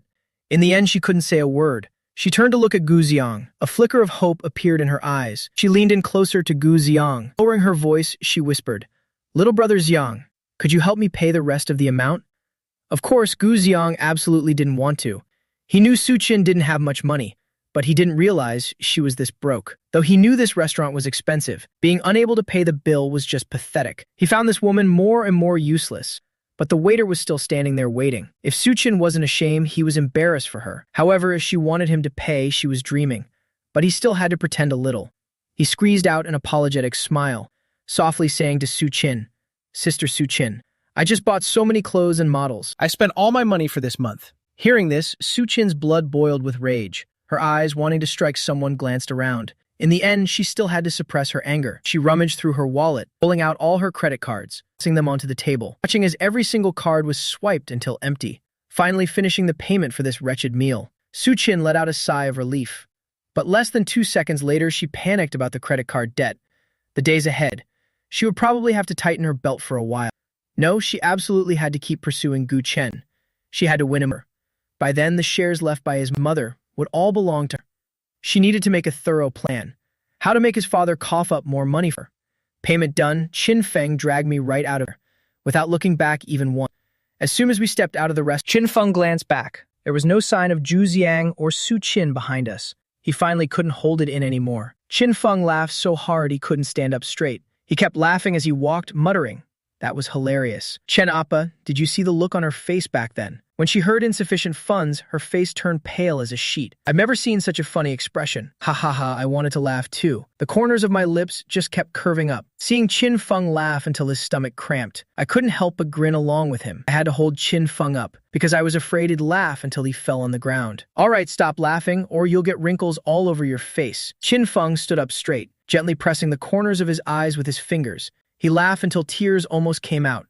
I'm still young. Time couldn't possibly be so cruel as to leave marks on this handsome face already. I let out a soft chuckle. Checking my watch, I said to Qin Feng, "It's getting late. Let me take you home." Qin Feng gave a sly smile and leaned in close. Looking at me, he said suggestively, "Do you want to get home early to be with that person of yours? Gu Appa, you're truly choosing love over friendship. No longer your most precious baby." After saying that, he even pretended to sob a few times. I gave Qin Feng a look. Cut the acting. If I'm late, my little Baizi will be worried. Do you think everyone is as carefree as a single dog like you, with nothing to worry about? As soon as I said that, I immediately brushed Qin Feng's hand away, laughing as I ran ahead. If I didn't run, Qin Feng would surely chase and beat me up. Gu Chen, you stop right there. If I catch you, you're dead. Qin Feng shouted as he chased from behind. The two of us chased each other down the street. As we were about to reach the parking spot, I, running in the lead, was suddenly stopped by 2 burly men, blocking my way. Qin Feng arrived right after. Seeing me surrounded by those 2 tall, muscular men, being obstructed, he hurriedly rushed forward, running up and pulling me behind his back, spreading his arms to shield me. He held his head high, puffing out his chest, looking at the 2 giants with a wary gaze. "What do you guys want?" The 2 men, however, appeared very polite. They bowed slightly to Qin Feng and me. One of them spoke up to introduce themselves. "Greetings, Master Gu. We were sent here by CEO Shen. I am Liu Yang, and this is my younger brother, named Liu Guang." I looked at the 2 brothers and asked, "And then?" Liu Yang bowed his head slightly, replied, "CEO Shen ordered us to come and take you home." I frowned slightly, a bit suspicious of their identities. I didn't want to go with them. I have my own car. I can go back by myself. "No need to trouble yourselves." I intended to lead Qin Feng toward the car, but Liu Yang and Liu Guang blocked us once again. My temper was about to flare up. I took out my phone, intending to call and ask if these 2 were actually sent by Shen Beizi. But when I called Shen Beizi, her phone was off. I then called Wen Xiao and the call was quickly connected. Assistant on. Were Liu Yang and Liu Guang sent by Beizi? Why is her phone turned off? Wen Xiao replied with a bit of nervousness. That's what CEO Shen instructed. CEO Shen. She's still in a meeting right now. Her phone probably ran out of battery. She just made up a random excuse. She didn't dare tell the truth. Seeing that I had hung up, Wen Xiao let out a long sigh. Life is so hard. Being Shen Beizi's assistant is even harder. Turned off my phone. Once I was sure they were her people, I no longer resisted, since it was Shen Beizi's wish. Even though I didn't understand why, she suddenly sent someone to pick me up like this. I was still willing to follow them. Anyway, Shen Beizi would never harm me. There was no need to make things difficult for these 2 workers. I handed the car keys to Qin Feng. "Qin Feng, you drive my car back. Just come pick me up next time we go out." Qin Feng was still a little worried. Those 2 giants really looked terrifying. He didn't want me to go with them at all. He kept clutching my hand tightly. I gave him a reassuring smile to put him at ease. I gently pried Qin Feng's hand away and pushed him toward the car. Smiling, I said, "Don't worry, it's fine. Shen Baiji's people won't do anything to me. I'll stand here and watch you leave before I go. Then call me immediately if anything happens." Qin Feng was still worried. He kept looking back after every step as he walked away. It took a long time before he finally drove off slowly. I followed Liu Yang and Liu Guang to the car. Liu Guang opened the door for me to get in. Once I was settled, he closed the door. Then he went to the passenger seat. Liu Yang sped away, heading straight for Shen Baizer's villa. The atmosphere inside the car was far too quiet. I couldn't help but ask about Shen Baizer. Why did she suddenly tell you bring me home? While driving, Liu Yang replied, Master Gu, we don't know the specifics. Fine, just as I expected. I knew they would give me that answer. Let's talk about something else then. Your names are quite interesting. Liu Yang and Liu Guang combined make sunshine. Are you two biological brothers? Liu Guang replied, yes. I continued, so you're twins. Yes, and I said with a proud grin, see, I guess it right. I told you both look exactly the same. Liu Yang and Liu Guang glanced at each other. They felt a pang of pity in their hearts. I was still in the mood to chat with them, completely unaware of what was waiting for me up ahead. Actually, how could I not know? Shen Beiji's phone was turned off. When Xiao said she was in a meeting and her battery died, I didn't buy that excuse for a second. I know Shen Beiji would never ignore my calls without a good reason.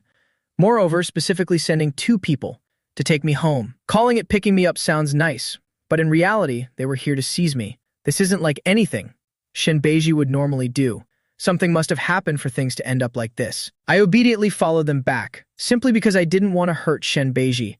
Going back to find out exactly what happened, I sat in the car, leaning my head as I pondered everything. I gazed out the window, dazed. Slowly, raindrops began to hit the window glass, streaming down the surface. I blinked. It was raining. I've never liked rainy days. In my past life, I died on a rainy day just like this. That day. The day that left me without even a glimmer of hope. Maybe it was the weather. It made my heart slowly sink as well. Alone, I lowered my head and eyes, lost in unknown thoughts. Soon, the sound of Liu Yang opening the car door, telling me to get out, interrupted my train of thought. Liu Yang said, Master Gu, we've arrived. I looked up and out of the car. Seeing that this was the familiar place, I gave a small nod and stepped out.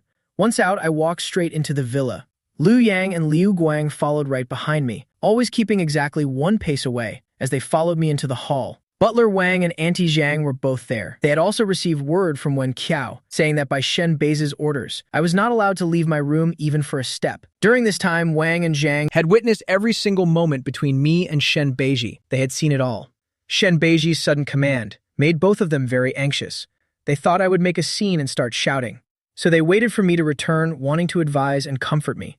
Instead, they saw that I was quite calm. Gu Chen looked at Auntie Zhang and Butler Wang as they watched him with worried eyes.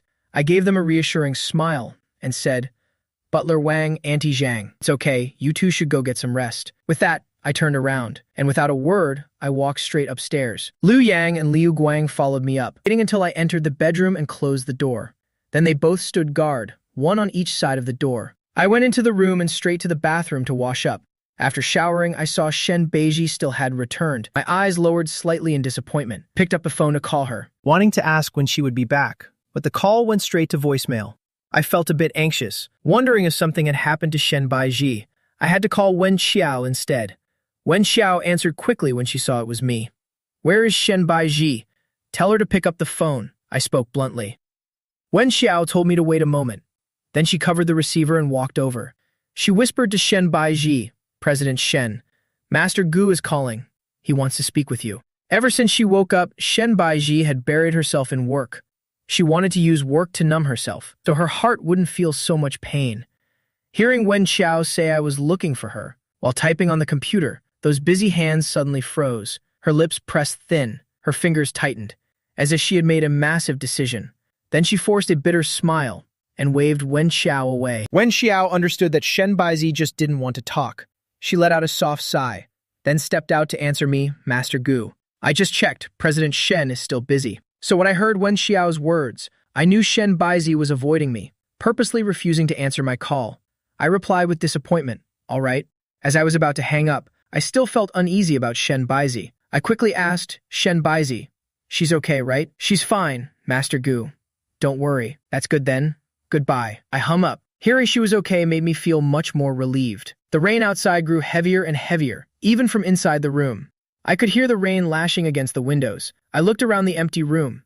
Without Shen Beiji here, I suddenly felt like this room was frighteningly large. Hearing a loud clap of thunder, I quickly scrambled onto the bed, wrapping the blanket tightly around myself. Curled up alone in the corner of the bed, I looked all around the room.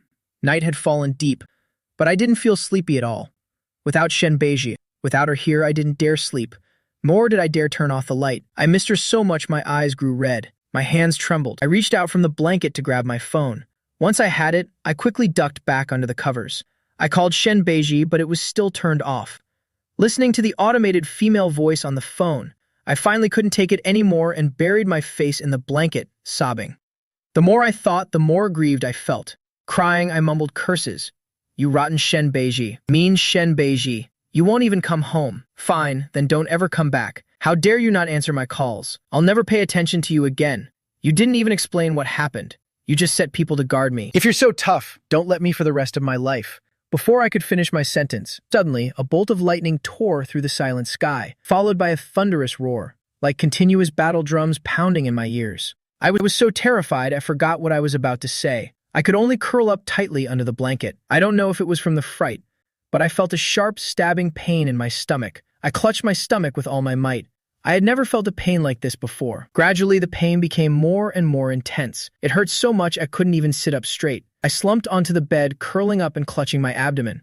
The pain was so great that beads of sweat broke out across my face. Strands of my messy hair stuck to my pale face. My fine eyebrows were knit tight in agony. I shut my eyes tight, gasping for breath in short bursts. I thought to myself, I'm not going to die like this, am I? No. I haven't even married Shen Beiji yet. The more I thought, the more my consciousness faded. And then I slowly drifted into a coma. The rain outside continued to pour down relentlessly, mixed with the occasional roar of thunder. All those sounds seemed to be drifting away from me, further and further away, so far that I couldn't hear anything anymore, only sinking deep into my own dream. I dreamed of the scenes from my past life again. Gu Xiang and Su Qin were using chains to lock me in that dark basement, that gloomy, pitch-black place, a place where not a single ray of sunshine could reach. However, the difference from my past life was that in this dream, Shen Beiji had also abandoned me. In the dream, she looked at me with an indifferent face and said she was tired. She didn't want to love me anymore. She was going somewhere very far away. And then she would forget me forever.